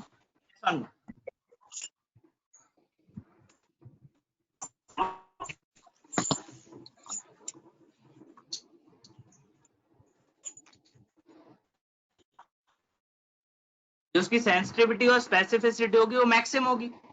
और मैक्सिमम सेंसिटिविटी और स्पेसिफिसिटी आपको यहीं तो मिलेंगी दोनों, जब दोनों मैक्सिमम कहां पर है। भाई ये मत कह देना सर ये मैक्सिमम यहाँ पर है, ये मैक्सिमम यहाँ पर है, फिर कट ऑफ आपके पास दो हो जाएंगे, आपको यूनिफॉर्म कट ऑफ चाहिए। तो ये वो पॉइंट है जो आपका कट ऑफ वैल्यू होता है, ये आपका threshold. This is known as your threshold.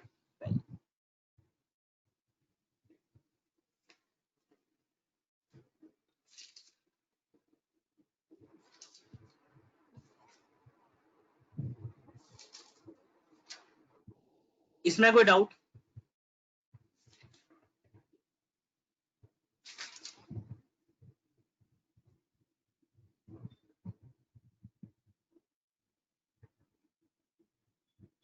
No threshold value is only for good model, ऐसा किसने कह दिया भाई। मैं ये कहना चाहता हूं आपकी थ्रेशोल्ड वैल्यू वो होगी जहां पे सेंसिटिविटी और स्पेसिफिसिटी मैक्सिमम शो करेंगी। तो वो पॉइंट होगा जहां पर दोनों इक्वल होंगी। भाई अगर बात करूं कि आपका मॉडल जितना अच्छा 1 को प्रेडिक्ट करता है उतना ही अच्छा 0 को प्रेडिक्ट करता है, तभी तो आपका मॉडल अच्छा हुआ ना। अगर मैं कहता हूं भाई 1 को, तो अगर आप तुम कह रहे हो मैक्सिमम ये है, suppose if you are saying that maximum value is this, तो भाई 1 को तो अच्छा प्रेडिक्ट करेगा, बट 0 को क्या प्रेडिक्ट करने लगेगा, 1 प्रेडिक्ट करने लगेगा। गलत है। अगर आप थ्रेशोल्ड वैल्यू यहां लेते हो तो आप क्या कहोगे, सर 0 को तो बिल्कुल सही प्रेडिक्ट कर रहा, पर 1 को क्या बना दिया, अब इसने 0 बनाना स्टार्ट कर दिया, मतलब ये भी पॉइंट गलत हो गया और ये पॉइंट भी गलत हो गया। भाई ये वाला ऐसा पॉइंट है जहां वो 1 को 1 ही रखता है और 0 को क्लासिफाई करता है 0 के टर्म से, मतलब ये वो पॉइंट है जहां पर उसकी स्पेसिफिसिटी और सेंसिटिविटी मैक्सिमम है। अब समझ में आया थ्रेशोल्ड वैल्यू?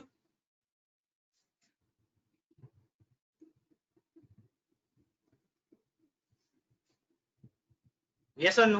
ओके। नहीं, इसकी जो लिमिट होती है वो हमेशा किससे रहेगी, 0% से 100%। 0 से 1 मतलब 0 से 1 के बीच में होती है थ्रेशोल्ड वैल्यू की वैल्यू, याद रखना इसकी लिमिट है।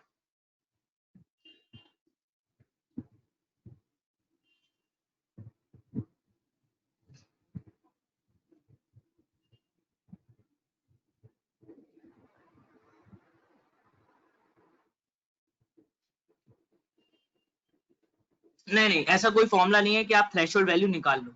आपको एक ग्राफ प्लॉट करना पड़ता है जो आपको अलग अलग थ्रेशोल्ड वैल्यू पे अलग अलग एक्यूरेसी प्रोवाइड करता है, फिर उसके अकॉर्डिंग आप क्या करते हो, उसको मैक्सिमम एक्यूरेसी उसमें से निकाल ले। ट्यूनिंग कराते हैं, पैरामीटर ट्यूनिंग होती है, डोंट वरी, थ्रेशोल्ड वैल्यू सब आए। ठीक है, अभी मैं समझा रहा हूँ कि इसके अंदर का कॉन्सेप्ट क्या है। अभी जब पूरा कोड बना के दूंगा आपको तो उसमें थ्रेशोल्ड भी मिलेगी, आपको सब चीज मिलेगी, थोड़ा पेशेंस हो। ठीक है, ये वाला इस पॉइंट में कोई डाउट हो तो बस।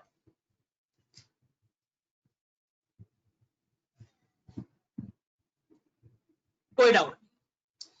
अब आपने कहा कि आपका मॉडल तो बन गया, भाई मॉडल बन गया ना आपका।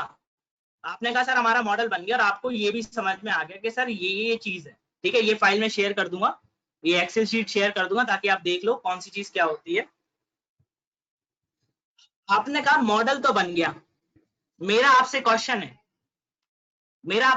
है, मैं कैसे मानूं आपका मॉडल। आपने मॉडल बनाया, ठीक है, आपने जो मॉडल बनाया वो एक एल्गोरिथम से बनाया। एल्गोरिथम आपने लिया लॉजिस्टिक रिग्रेशन। अब मैं आपसे ये जानना चाहता हूं हाउ और what is the strength of your algorithm. आपकी एल्गोरिथम की स्ट्रेंथ क्या है। स्ट्रेंथ मतलब आपका एल्गोरिथम कितना स्ट्रांग है। तो उसको पता करने के लिए हमारे पास जो मेथड है वो कौन सा है, ROC एंड AUC। ROC और AUC है। अब what is ROC and what is AUC। अब भाई माइंड में आया होगा ना ROC कर्व क्या होता है, AUC कर्व क्या होता है। तो ROC की डेफिनेशन लिखता हूं। ROC क्या होता है, इसका फॉर्म होता है रिसीवर ऑपरेटिंग कैरेक्टरिस्टिक्स। ठीक है, और ये किसके बीच में होता है,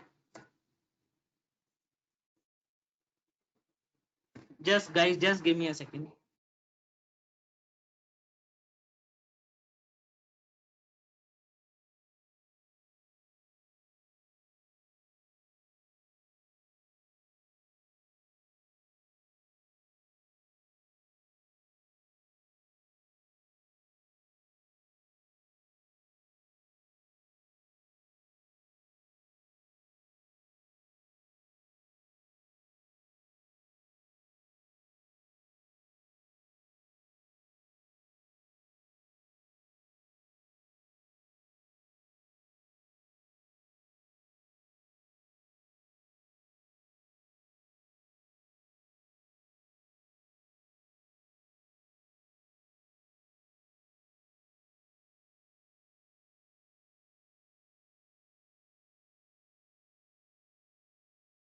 सो गाइस, जो हमारा स्पेसिफिसिटी और सेंसिटिविटी, अब जो ROC कर्व होता है वो किस किस के बीच में कर्व है, आपके दिमाग में आएगा सर ये कर्व किसके बीच में होता है। तो जो कर्व होता है, तो जो y एक्सिस पे जो हमारा होता है वो होता है सेंसिटिविटी, और जो x एक्सिस पे होता है वो होता है 1 माइनस स्पेसिफिसिटी।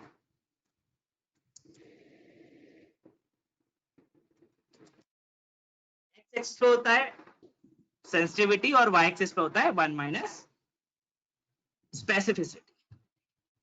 अब मैं आपसे बात करूं, जो ROC कर्व होता है आपका कुछ ऐसा होता है,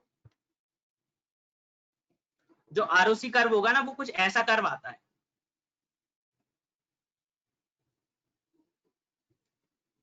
ये y एक्सिस है और ये x एक्सिस। आपका कर्व, अगर आपका कुछ कर्व ऐसा है, देखो अब आपको कंपैरिजन करके बता दूंगा, आपको समझ में आ जाएगा एक बार। ठीक है, ये मॉडल 1, एक मॉडल आपने ये बनाया, एक मॉडल आपने ये बनाया, और एक मॉडल आपने ये बनाया, ठीक है, आपने 3 मॉडल बनाए। आपका कहना है कि सर हम कौन से वाले मॉडल को सबसे अच्छा मानेंगे। आप उस मॉडल को सबसे अच्छा मानोगे जिसका कर्व, जिसका ये वाला कॉर्नर एंड, जिसका ये वाला कॉर्नर एंड दिख रहा है ना, ये वाला कॉर्नर एंड जो इस कॉर्नर के जितना ज्यादा क्लोज है, जितना ज्यादा स्टेप उतना ही ज्यादा वो। तो अगर मैं इसमें यहाँ पे ये लाइन बनाऊं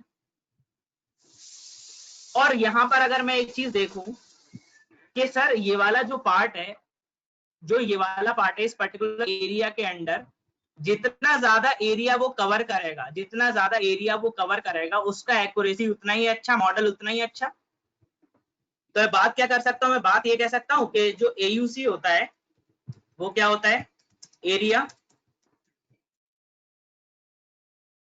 अंडर द,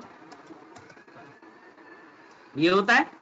तो जितना ज्यादा एरिया मॉडल उतना अच्छा, या जितना ज्यादा ROC मॉडल उतना अच्छा। तो ROC कर्व होता क्या है, ROC कर्व सेंसिटिविटी और स्पेसिफिसिटी होती है। अब आप कहोगे सर हमारे पास तो एक ही स्पेसिफिसिटी और सेंसिटिविटी निकली थी ना, अलग अलग कैसे होगी।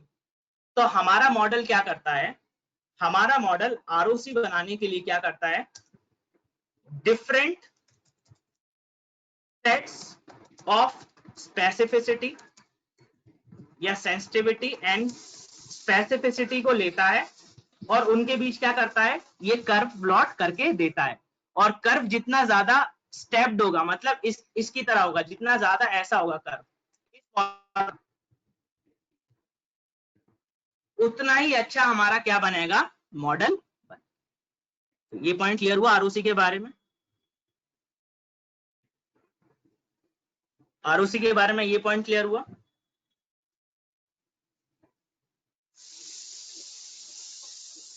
तो गाइज ये कुछ सर्टेन मैट्रिक्स होती है जो आपको यूज करनी पड़ती है, कौन से के टर्म्स में, लॉजिस्टिक रिग्रेशन के टर्म्स में। ये सब ग्राफिकल आएंगे, डोंट वरी, आपको कुछ करने की जरूरत नहीं है, ये सब ग्राफिकल रिप्रेजेंटेशन में आपके सामने होगा। तो आपको ये नहीं समझना कैसे बनाएंगे, डोंट वरी, छोटे से कोड्स हैं, सब मिलेगा। तो अब मैं कहां चलता हूं, मैं चलता हूं आपके spider.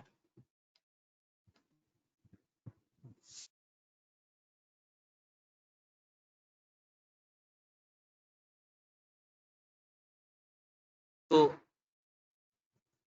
This is my spider window. तो मेरा क्या आ गया, मेरा आ गया कंफ्यूजन मैट्रिक्स और ये वाला, ठीक है। इसमें आपका प्रिसीजन और रिकॉल, अगर आपको वैल्यूज निकालने हैं तो वो मिलेंगी आपको क्लासिफिकेशन रिपोर्ट में। तो जैसे मैं यहाँ पे आता हूं, मैं यहाँ पे ये लिया,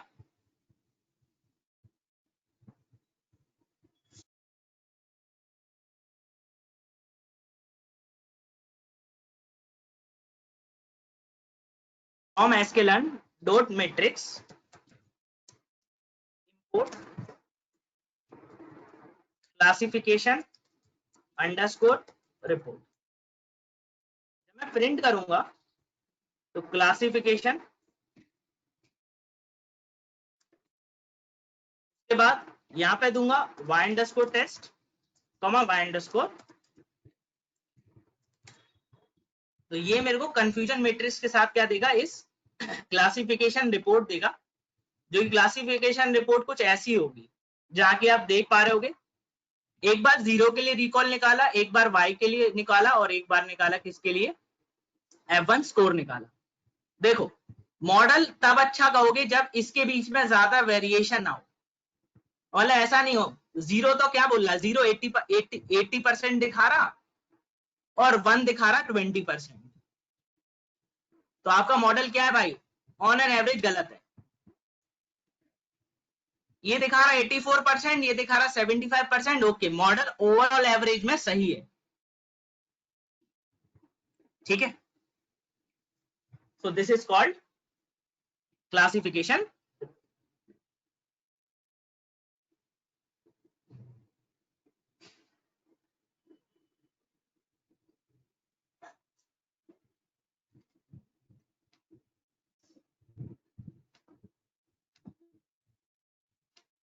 इस तरह से हम क्या बनाते हैं, अपने मॉडल क्रिएट करते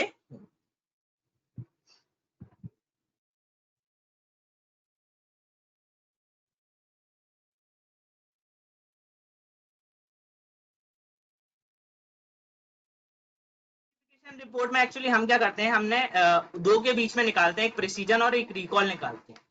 तो जैसे मैंने फॉर्मूला बताया था उसी से आप प्रिसीजन और रिकॉल निकालोगे। तो आप ये देखोगे प्रिसीजन होता क्या है, प्रिसीजन होता है कि आप कितनी अच्छी तरीके से प्रिडिक्ट कर रहे हो positive value upon predicted positive, मतलब आपका मॉडल भी क्या बता रहा है, प्रिडिक्ट कर रहा है पॉजिटिव। सपोर्ट क्या है, सपोर्ट ये है इस टेबल का कि आप कितना अच्छी तरीके से बता पा रहे हो कि आपका मॉडल 1 को कितना अच्छी तरीके से प्रिडिक्ट कर पा रहा है और 0 को कितनी अच्छी तरीके से प्रिडिक्ट कर पा रहा है। ठीक है, ये अलग अलग क्या है, रिजल्ट्स हैं आपके मॉडल को सपोर्ट करने के लिए। ये इंस्टेंस क्लियर हुआ? जैसे आपका कंफ्यूजन मैट्रिक्स है, उसके अंदर कई सारे पैरामीटर है, एक्यूरेसी है और आपका सेंसिटिविटी है, स्पेसिफिसिटी है, बट मेजरली आपको सेंसिटिविटी और स्पेसिफिसिटी पे ही ज्यादा वो रखना है। प्रिसिजन रिकॉल भी इंपॉर्टेंट है, F1 स्कोर भी इंपॉर्टेंट है, बट मेजरली क्या है, सेंसिटिविटी एंड स्पेसिफिसिटी।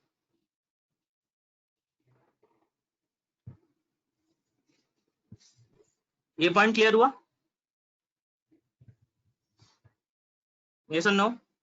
ओके, तो अब हम क्या करते हैं, हम इस मॉडल में एक और मॉडल बनाते हैं छोटा सा। ठीक है, चलिए, तो हम क्या करते हैं, एक छोटा सा मॉडल बनाते हैं। जैसे अभी आपने ये पूरा एक मॉडलिंग देखी, इस मॉडलिंग में हमारा अभी बचा क्या है, अभी मेरा इस मॉडलिंग बचा है थ्रेशोल्ड वैल्यू सेट करना।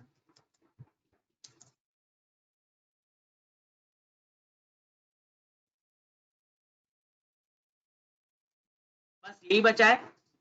ठीक है, और इसके साथ क्या बचा हुआ है, इसके साथ बचा हुआ है मेरा आरओसी का प्लॉट करने के लिए। बाकी सारा एक्सप्लेन कर दिया।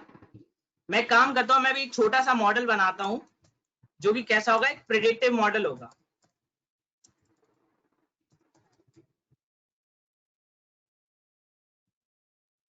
प्रिडिक्टिव मॉडलिंग करते हैं भाई, समझते हैं ना मॉडलिंग कैसे होती होगी, आंसर कैसे देता होगा। तो हमें काम करते हैं, प्रिडिक्टिव मॉडलिंग करते हैं। तो आज ये आपका प्रिडिक्टिव मॉडलिंग चलेगी। ये जो सिनेरियो है ना, ये आपका कल का सिनेरियो होगा, ये टुमारो।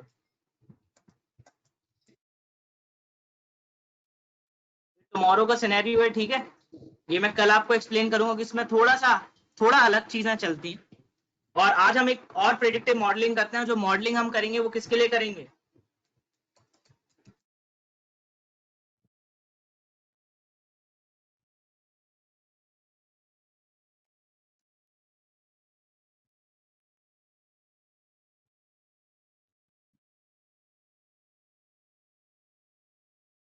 कोरोना वायरस के पेशेंट को प्रेडिक्ट करना है। ठीक है, तो आप जानते हो कोविड जो है वो काफी ज्यादा डेंजरस चीज है आज के वर्ल्ड में। और अगर कोविड काफी डेंजरस है तो हमें क्या करना पड़ेगा, हमें इसके ऊपर एक मॉडल बनाने, कौन सा वाला, क्लासिफिकेशन मॉडल। तो हमें इसके ऊपर क्या बनाने, क्लासिफिकेशन मॉडल बनाने, which will help us to predict whether the person is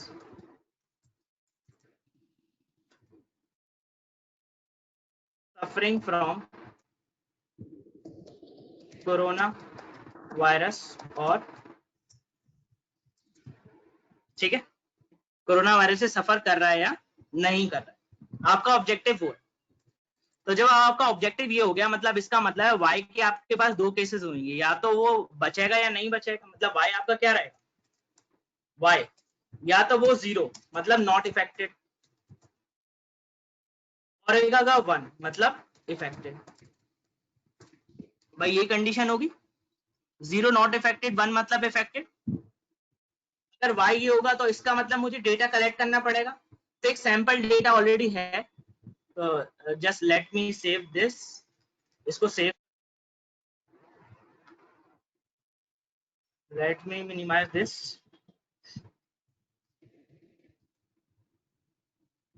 I have to check where the data is. First of all, I have to check. So here is the data.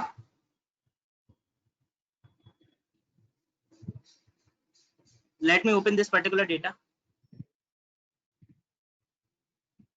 ये रहा data वो, ये data काफी unclean data है, ठीक है, data unclean है, जैसा कि आप लोग देख भी पा रहे होगे, डेटा अनक्लीन है, मिसिंग वैल्यूज है, उसमें जेंडर दे रखा है और कई सारे अदर स्टफ दे रखे हैं, ठीक है। तो हम क्या करते हैं, हम इस डेटा को अपने वैल्यूज में एंटर करा लेते हैं, सॉफ्टवेयर में इंपोर्ट कर लेते हैं और उसके बाद हम इस पे मॉडलिंग बनाना स्टार्ट कर सकते हैं। तो चलिए देखते हैं इस पे मॉडलिंग कैसे होगी। जैसे मैं यहाँ पर आया, मैंने इसको पाथ को ले लिया कॉपी, इसको क्लोज कर दिया और यहाँ पर आ गया, ठीक है। और सबसे पहले मैं लाइब्रेरी इंपोर्ट कर लेता हूँ, मैं इंपोर्ट ऐसे import numpy as np, import pandas as td, import matplotlib.pyplot as plt, import cbon as sns, ठीक है, ये कर लिया। इसको वगैरह मैंने रन कर दिया, ये रन हो गया। After that I say data equal to pd dot read underscore csv और उसके अंदर क्या करा, ये वाला पाथ पेस्ट कर दिया। और ये एक्सेल शीट है तो csv की जगह क्या करूंगा, एक्सेल एसएक्स। ये मैंने डेटा रीड करा, डेटा रीड हो गया। अब डेटा को प्रिंट कराया, जब मैंने डेटा को प्रिंट कराया तो मेरा सारा का सारा डेटा यहाँ पर आ गया, ये है मेरा सारा डेटा। ओके, अब चलिए हम डेटा को एक्सप्लोर करते हैं और डेटा को करते हैं क्लीन। तो डेटा एक्सप्लोर करने और क्लीनिंग में थोड़ा सा डिफिकल्ट टास्क होता है, तो सबसे पहले हम देखते हैं डेटा क्लीनिंग। डेटा क्लीनिंग में मैंने देखा डेटा इन्फो चेक करी जब मैंने, तो मैंने पाया कि इंफॉर्मेशन में मेरे पास ये कुछ ऐसा है। उसने कहा कि 30 रिकॉर्ड्स हैं और 8 क्या है आपके कॉलम्स हैं। तो आपने देखा कि यार गवर्नमेंट आईडी है और गवर्नमेंट आईडी बिल्कुल इररेलेवेंट होती है कोरोना वायरस से। अब ऐसा नहीं है कि आप गवर्नमेंट एम्प्लॉय हो तो आपको हो जाएगा और प्राइवेट वाले को नहीं हो। इसका मतलब आपका जो गवर्नमेंट कॉलम है, एक कॉलम है जिसका नाम क्या है, गवर्नमेंट आईडी, वो क्या है, इररेलेवेंट है। और इररेलेवेंट होने का मतलब क्या हुआ भाई, वो बिल्कुल सपोर्ट नहीं करेगा। तो क्या करें, डेटा डॉट पॉप, कौन से वाले को, इस गवर्नमेंट आईडी का कर दे पॉप, कर दे पॉप, कर दिया, पॉप हो गया। उसके बाद क्या करा आपने, फिर से डेटा डॉट इन्फो देखी चेक करके कि भाई आपका क्या है, ओके, अब ये बिल्कुल सही हो गया। तो ये डॉक्टर के साथ डेटा सेट बनाया गया है। ये जो डेटा सेट है वो गाइस डॉक्टर के साथ बनाया इसलिए गया है क्योंकि आप जानते हैं जो कोरोना वायरस है उसके जो सिम्टम्स होते हैं, किसी डॉक्टर ने उसका एक डेटा सेट क्रिएट करा। डेटा सेट में आपके पास बॉडी टेम्परेचर आया, एज आई, जेंडर है, डिफिकल्टी इन ब्रीथिंग है, रनिंग नोज है, बॉडी पेन है और इन्फेक्टेड बाय कोरोना पॉजिटिव और नेगेटिव, ये 2 टेस्ट रिपोर्ट है। आपने ये कहा कि गवर्नमेंट आईडी भी डेटा में थी, ठीक है, और आप जानते हो आपकी गवर्नमेंट आईडी कोई भी रेलेवेंट बिहेवियर शो नहीं करती कि आपको कोरोना पॉजिटिव होगा या नहीं होगा। इसलिए मैंने क्या कर दिया, मैंने उस पर्टिकुलर कॉलम को ही डिलीट कर दिया यूजिंग डेटा डॉट पॉप और पॉप के अंदर क्या पास कर दिया, गवर्नमेंट आईडी। ये पार्ट क्लियर।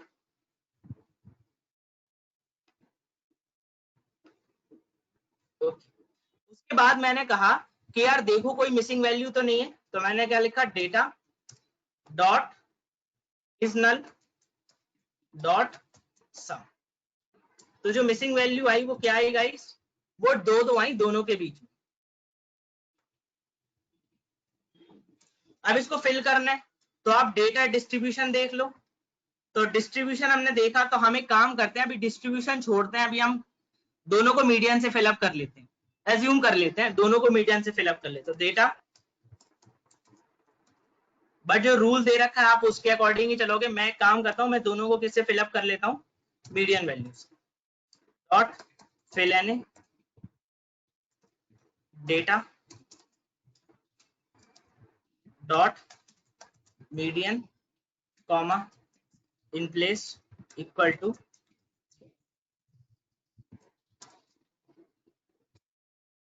ठीक है। डेटा कौन सा वाला, एज वाला ये लिया, dot fill N data age वाला dot median comma in place equal to ठीक है। ये दोनों ले लिया। अब क्या करा, मैंने इन दोनों को रन कर दिया। रन करा तो इसका मतलब है भाई डेटा में वैल्यू फिलअप हो चुकी होगी। देखो डेटा में वैल्यू फिलअप हो चुकी है। आपने कहा कि सर इसमें जो कोई ऑब्जेक्ट वाला तो नहीं है, object type. Yes, object type का डेटा है। कौन सा वाला डेटा है, जेंडर। तो मैंने क्या करा, उसका लेवल एनकोडिंग कर दिया directly from sklearn dot preprocessing import लेवल एनकोडर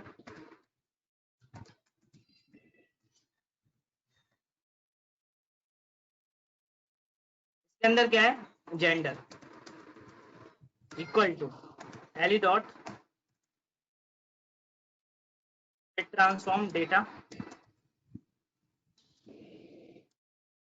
जेंडर, और मैंने क्या करा, इसको भी कन्वर्ट कर लिया। अब जब मैंने इसको रन करके देखा तो मेरे पास डेटा क्या आया, बिल्कुल सही आया, और सारे क्या हो गए, न्यूमेरिक हो गए। ओके, एक लास्ट वाला भी है, इन्फेक्टेड 1 और 0। तो मैं क्या करता हूं, मैं लेवल एनकोडिंग में क्या करता हूं, लेवल एनकोडिंग से ही मैं किसको भी कन्वर्ट कर लेता हूं, अपने इन्फेक्टेड वाले को। ये मेरा है डिपेंडेंट वेरिएबल, और डिपेंडेंट कौन सा है, इन्फेक्टेड प्रोबेबिलिटी, इन्फेक्शन कि उसको हुआ या नहीं हुआ। सो let me copy this and going to paste that stuff here and coming up here and going to paste particular that stuff here also and ये हो गया। इसका मतलब अब जो मैं निकालूंगा उसकी इंफॉर्मेशन, उसमें से मेरे पास कुछ भी नहीं आएगा ऑब्जेक्ट, सारे क्या हो गए, न्यूमेरिक हो। अब आपके न्यूमेरिक हो गए तो मैं क्या कर रहा हूं, मैं डेटा को डिवाइड नहीं कर रहा हूं, मैं डेटा को बस केवल y एंड x में सेपरेट कर ले रहा हूं। ठीक है, तो आपका y क्या होगा, y आपका होगा डेटा, और इसके अंदर से वो प्रोबेबिलिटी वाला।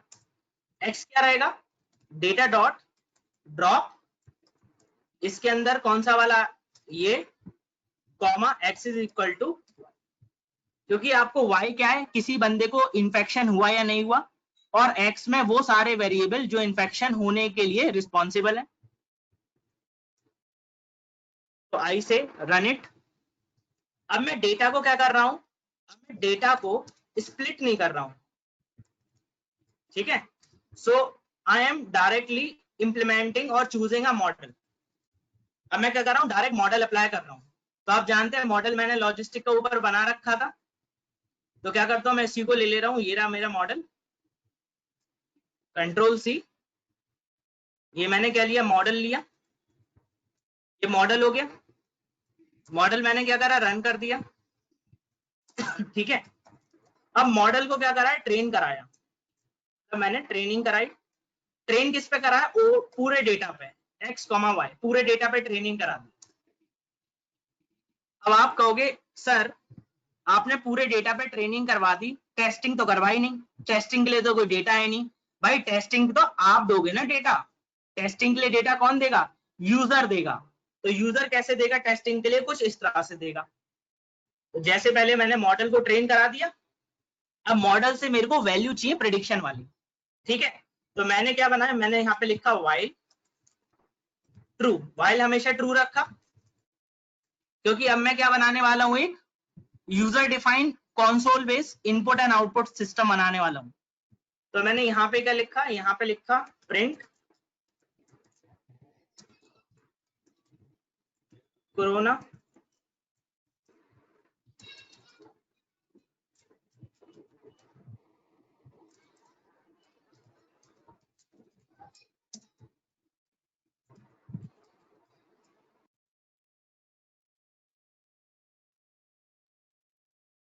Print.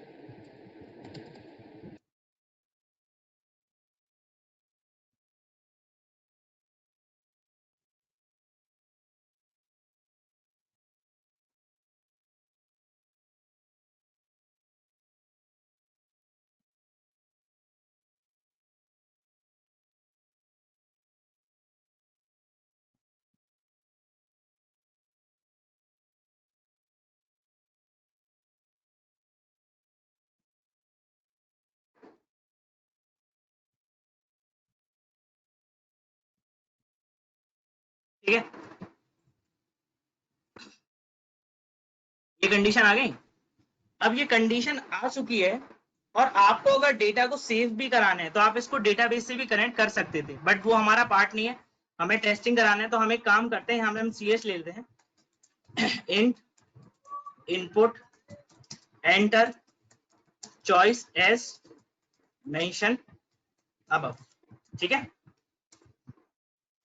If my CH double equal to 1, अगर मेरी चॉइस 1 होती है मतलब मुझे टेस्ट करना है, और टेस्ट करने के लिए मुझे पता पड़ना चाहिए कि मेरे डेटा में एक्चुअल क्या था। तो मैं काम करता हूं, मैं यहाँ पे क्या लिखता हूं, ये रेफरेंस के लिए मैं इसको रब कर दूंगा, डोंट वरी, मैं इसको रब कर दूंगा x डॉट कॉलम्स। ठीक है, मैं रब कर दूंगा, ये केवल रेफरेंस के लिए ले रहा हूं मैं। सबसे पहला है मेरा बॉडी टेम्परेचर। सो मुझे बॉडी टेम्परेचर इनपुट कराना पड़ेगा, तो BT is equal to body temperature. ये मेरी फ्लोट हो सकता है, input enter body temperature in Fahrenheit. ठीक है, बॉडी टेम्परेचर हो गया फ़ारेनहाइट में। उसके बाद आप क्या कहोगे, आप कहोगे उसके बाद age, age equal to, age float में लेना है, इंट में लेना है, फ्लोट ले लेते हैं, गलती से कोई पॉइंट दे दे तो उसको भी एनालाइज कर लेंगे। Input enter age in years. उसके बाद आपका जो कॉलम बना है वो कौन सा वाला कॉलम है, तो एक काम करते हैं, हम यहाँ पे एक लूप लगा लेते हैं, और I इन प्रिंट I, सारे आ गए, अब ज्यादा बेटर दिख रहा है। फिर आपका जेंडर है, फिर क्या है आपका जेंडर, GN इक्वल टू। अब जेंडर को प्रिंट कराने से पहले आपको यहाँ पर ना कस्टमर को असिस्ट करने के लिए एक फॉर्म देना पड़ेगा कि उसने मेल को क्या कंसीडर करा है और फीमेल को क्या कंसीडर करा है। तो मेल के लिए वैल्यू आप क्या लेंगे और फीमेल के लिए क्या लेंगे, कॉमा। ठीक है, तो अब मेल और फीमेल के लिए वैल्यू आप कैसे देख पाएंगे, आप तभी देख पाएंगे ना जब आपको फॉर्मेशन उसका दिखेगा। तो चलिए हम देखते हैं फॉर्मेशन क्या रहेगा। नहीं, कॉमा सेपरेटेड, कॉमा तो दिया है ना दो वैल्यू के बीच में, अब यहाँ 1 होगा या 0 होगा वो कैसे पता पड़ेगा। तो हम एक काम करते हैं, जैसे मेरे पास ये डेटा है, उसमें आपको पता है मेरे पास जेंडर वाला है। ठीक है, इसमें करते हैं हेड। जेंडर का जब मैं हेड देखूंगा तो मेरे पास क्या आया, 1010 आया। अब मैं इसको अगर अपने एक्चुअल डेटा से कंपेयर करूं, what is my actual data, just a second, this is my actual data, ये है मेरा actual data.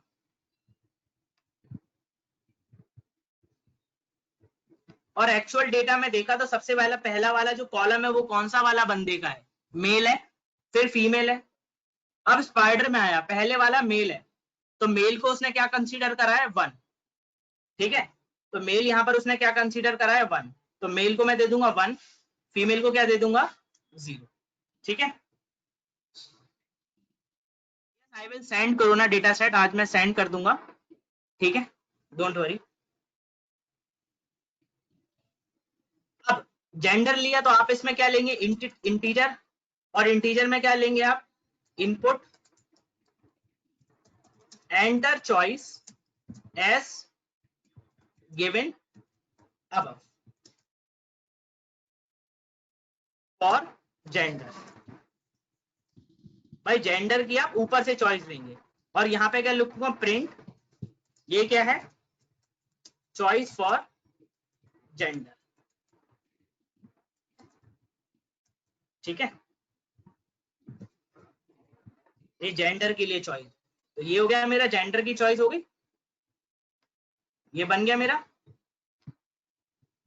Now I have another thing, और वो अनदर थिंग क्या है, जैसे जेंडर वाला हो गया, उसके बाद मेरे पास क्या है, मेरे पास है डिफिकल्टी इन ब्रीदिंग। तो ये मैं प्रिंट करूंगा, प्रिंट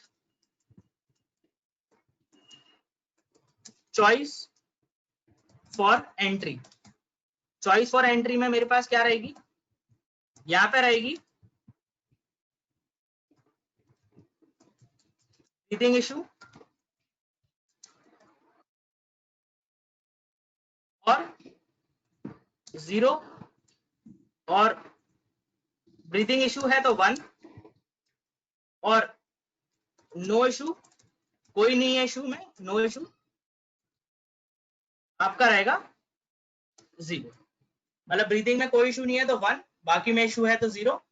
और यहां पर क्या लूंगा, यही स्टेटमेंट लूंगा, कंट्रोल सी, और स्टेटमेंट को यहां पर लाके क्या कर दूंगा, पेस्ट, और यहां पे जेंडर की जगह कर दूंगा ब्रीदिंग प्रॉब्लम, तो BRP ब्रीदिंग प्रॉब्लम, और यहां पर लिख दूंगा जेंडर की जगह ब्रीदिंग प्रॉब्लम।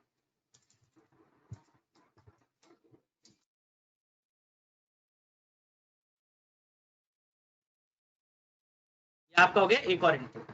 सेम वे में रनिंग नोज और बॉडी पेन, तो रनिंग नोज और बॉडी पेन में आपको दिक्कत ही नहीं है, क्योंकि डेटा आपका डायरेक्टली बता रहा है, 0 मतलब नहीं है, 1 मतलब है। तो भाई जो केस होगा इनके लिए वो सेम ही रहेंगे।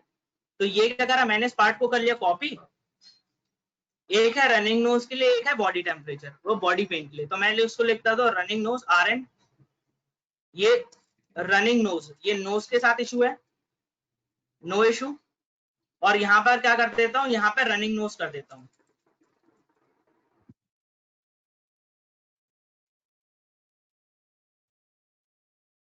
ठीक है, और यहां कर देता हूं बॉडी पेन,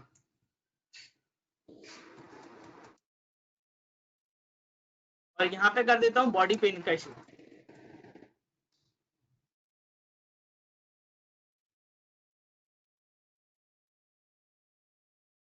ठीक है, और इसको बॉडी पेन कर देता हूं BP। ठीक है, ये आपकी एंट्रीज हो गई सारी। अब आपको इनको, इन एंट्रीज को, जो भी एंट्रीज हैं, इनको आपको किस में करना पड़ेगा, आपको एक लिस्ट में सेव करना पड़ेगा। तो आप कैसे बनाओगे, आप बनाओगे x_test इक्वल टू, सबसे पहले दोगे BT comma age comma gen comma BRP breathing problem comma running nose comma BP body pain. ठीक है, अब आप क्या करोगे, आप अपने मॉडल को प्रिडिक्ट कराओगे। तो आपने मॉडल से क्या कराओगे, आप मॉडल से प्रिडिक्शंस लोगे। प्रिडिक्शन लेने से पहले आपने क्या बनाया, आपने एक डेटा बनाया, जैसे आपने बनाया रेफरेंस नाम से, और रेफरेंस के अंदर डिक्शनरी थी, इन्फेक्टेड हो,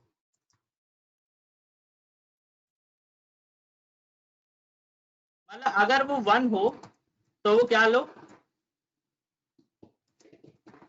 टेस्ट इज पॉजिटिव, कॉमा अगर 0 आए तो आपका जो टेस्ट है वो कैसा हो, नेगेटिव। बहुत सारी चीजें और भी लिख सकते थे, ये रेफरेंस के लिए रहेगा। ठीक है, now I have to predict, so I will now test my model. I will say y_predict equal to, what I will do, I will simply say model dot predict, and the prediction will be, आप इसको 2 dimension array बनाओगे, तो आप दोगे bracket के अंदर x_test comma, ये 2D array बन गई। अब आप क्या बनाओगे, सबसे पहले प्रिडिक्ट करोगे y_predict। भाई अभी मैं केवल ये लिख रहा हूं, और इसके बाद दे देता हूं एलिफ, अगर CH=2 हो जाए तो मुझे क्या करना है, मैं यहाँ पे प्रिंट करूंगा प्रोग्राम एंड्स, और यहाँ पे कर दूंगा ब्रेक, तो वो क्या करेगा, इसको ब्रेक कर देगा। एल्स में क्या देता हूं, print enter choice as mention. ठीक है, ये कर दिया। अब इस प्रोग्राम को क्या करा, रन करके देखा, ये वाला पार्ट हटा दिया क्योंकि इस वाले पार्ट की मुझे जरूरत नहीं थी, जैसे मैंने आपसे कहा था। अभी कंफ्यूजन मैट्रिक्स नहीं देख रहा हूं, अभी केवल प्रिडिक्टिव मॉडलिंग का एक एग्जांपल बता रहा हूं। ये मैंने लिया और रन कराया, देखो ये कुछ ऐसा चल रहा है। Welcome to corona virus prediction application, enter your choice, I want to test a person, enter body temperature in Fahrenheit, I say 103, enter year in ages, I say 43, he is a male or a female, he is a female, sorry she is a female, breathing problem issue नहीं है, running nose नहीं है, body pen है। What is the output? Output is 0. 0 मतलब he is not suffering from corona, he may or she may have viral fever also or something else. तो जो output आ रहा है वो क्या रहा आपका आउटपुट? आप कहोगे सर आउटपुट में तो आना चाहिए था टेस्ट पॉजिटिव है या नेगेटिव है, पर आउटपुट आपका क्या आ रहा, ये आ रहा, ठीक है। तो इसका टेस्ट कैसे निकालेंगे, मैं उसका स्टेटमेंट देना पड़ेगा। अगर आपको इस प्रोग्राम को एग्जिट करना है तो आप क्या लिख सकते हैं, 2, जैसे 2 लिखेंगे तो आपका प्रोग्राम क्या हो जाएगा, एंड हो, ठीक है। चलो अब हम इस प्रोग्राम को थोड़ा और सही कर लेते हैं। तो आप जानते हैं जो आपका y आ रहा है वो कैसा आ रहा है, वो एक लिस्ट टाइप का स्ट्रक्चर आ रहा है, और लिस्ट टाइप के स्ट्रक्चर में अगर मैं बात करूं कुछ इसकी, ये क्या मैं इसको ऐसे बोल सकता हूं कि जो मेरा प्रेडिक्शन वाला आएगा वो कुछ ऐसा आएगा, print the report of the patient is, आप पूरी रिपोर्ट भी प्रिंट करा सकते थे, पता है, वो मैं बता दूंगा कैसे पता प्रिंट कराते और किस तरह से करते हैं, वो पूरी रिपोर्ट प्रिंट हो जाती, पूरा सिस्टम बन सकता है, ये पूरा सिस्टम बन जाता है कोरोना वायरस एप्लीकेशन का। जैसे रिपोर्ट करना है तो आप क्या करेंगे, मैं यहाँ पे लिखूंगा प्रिंट, मैं सबसे पहले लिखूंगा रेफ, रेफ के अंदर मैं दूंगा की, मेरी जो की रहेगी वो रहेगी y_predict और इसके अंदर 01। अब आप बहुतों को ये नहीं समझ में आया होगा सर मैंने ये क्यों लिख दिया, है ना, और ये तो समझ में आ रहा होगा कि सर अगर हम इस वाले के अंदर ये जो रेफ है इसके अंदर अगर हम कोई की पास करें तो वो इस डिक्शनरी को ले लेगा, पर भाई जो मेरा y प्रेडिक्टेड आ रहा था वो क्या आ रही थी, वो एक लिस्ट आ रही थी, वो एक लिस्ट थी और जिसके अंदर 0 दे रखा था। अब अगर बात करूं तो वो 0 इंडेक्स पे ही तो होगा, इसलिए मैंने यहां पर क्या लिखा, ये लिखा, उसकी 0 इंडेक्स पोजीशन लेके आना, 0 इंडेक्स पे 1 आएगा या 0 आएगा, वो उसके अकॉर्डिंग क्या करेगा, सेट कर देगा, या तो 1 या 0। अब देखो प्रोग्राम चला के दिखाता, अब ये प्रोग्राम लिया, बस अब इतना ही चलाना है आपको, ऊपर वाला पूरा रन नहीं करना है। अब ये 50 पेशेंट को खुद ही टेस्ट कर देगा, आपको करने की जरूरत नहीं, बस 1 दबाओ, बॉडी टेम्परेचर मैंने लिखा 102, ईयर है उसकी 80, जेंडर है मेल, ब्रीथिंग प्रॉब्लम है, रनिंग नोज नहीं है, बॉडी पेन रहता है, test is positive, corona virus test is positive. Test करना है, enter body temperature 103, year is 45, gender is male, breathing problem है, रनिंग नोज नहीं है, बॉडी पेन नहीं है, test is still positive, he may be suffering from corona virus.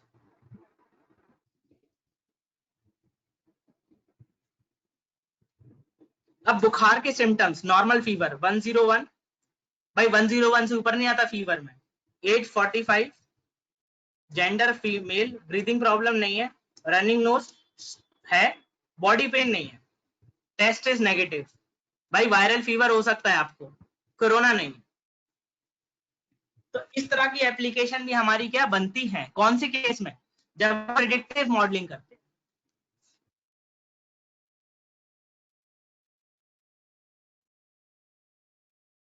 ये scenario clear हो रहा, इज दिस सिनेरियो क्लियर? एक आपका कंफ्यूजन मैट्रिक्स से आपने मॉडल बना दिया और मॉडल के बाद आपने क्या बना दी, ये एप्लीकेशन।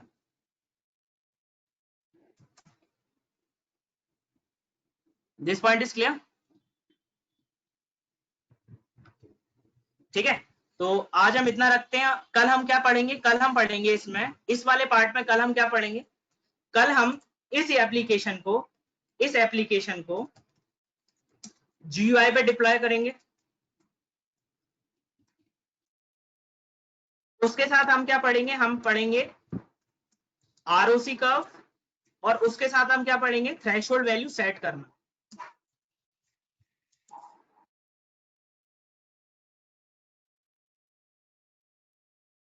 Clear enough?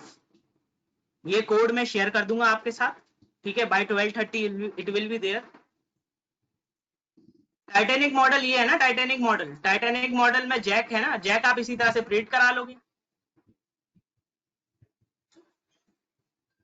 कल टाइटैनिक मॉडल का जैक भी देख लेंगे, ठीक है, कल देख लेंगे जैक टाइटैनिक मॉडल का भी, क्या हुआ, जैक बचा या नहीं। या सर आप सर थोड़ा सर हिंट दे दीजिए सर, हम मतलब अलग से पढ़ लेंगे कि सर जैसे ये इसमें जो हम डेटा इनपुट करा रहे हैं सर, वो डायरेक्ट हमारी जो सर वो मेन डेटा वाली फाइल है उसमें जाके ऐड हो जाए। सर थोड़ा इसके बारे में हिंट दे दीजिए, हम अपने आप से पढ़ के देखेंगे सर। मीन्स मतलब सर वही जो हम डेटा इनपुट करा रहे हैं वो हमारे मेन डेटा वाली फाइल में जाके ऐड हो जाए। अच्छा, हाँ ठीक है, ये भी कर सकते हैं आप, फिर वो डेटाबेस के थ्रू होता। फाइल को अपेंड कराना है तो फिर अपेंड आपको डेटा फाइल में बनाना पड़ेगा, मेन डेटा, क्योंकि सर्वर से सारे डेटा कनेक्टेड होते हैं, ठीक है, वो मैं करवा दूंगा सर। हाँ सर ये जो चीज मतलब ऋषभ ने पूछे, तो सर ये एक मतलब रियल टाइम एग्जांपल हो गया ना उसका, कि मतलब हम हाँ, ये कुछ भी रियल इनपुट टाइम, ले रहे तो डायरेक्ट हाँ डेटा में सेव होगा वो, ये रियल टाइम एग्जांपल होते हैं, मैं आपको कल करके बताता हूँ रियल टाइम, ठीक है। Okay sir, thank you sir. हम रियल टाइम बनाएंगे, ये एप्लीकेशन है ना जो हमारी, हम उसको रियल टाइम बनाएंगे, ठीक है, और आपका डेटा हमेशा जनरेट होता रहेगा उसमें, और उस डेटा पे ही टेस्टिंग होगी, ठीक है। ओके, यस सर, मिलते हैं कल same time thank same you place, sir. I will share this particular stuff.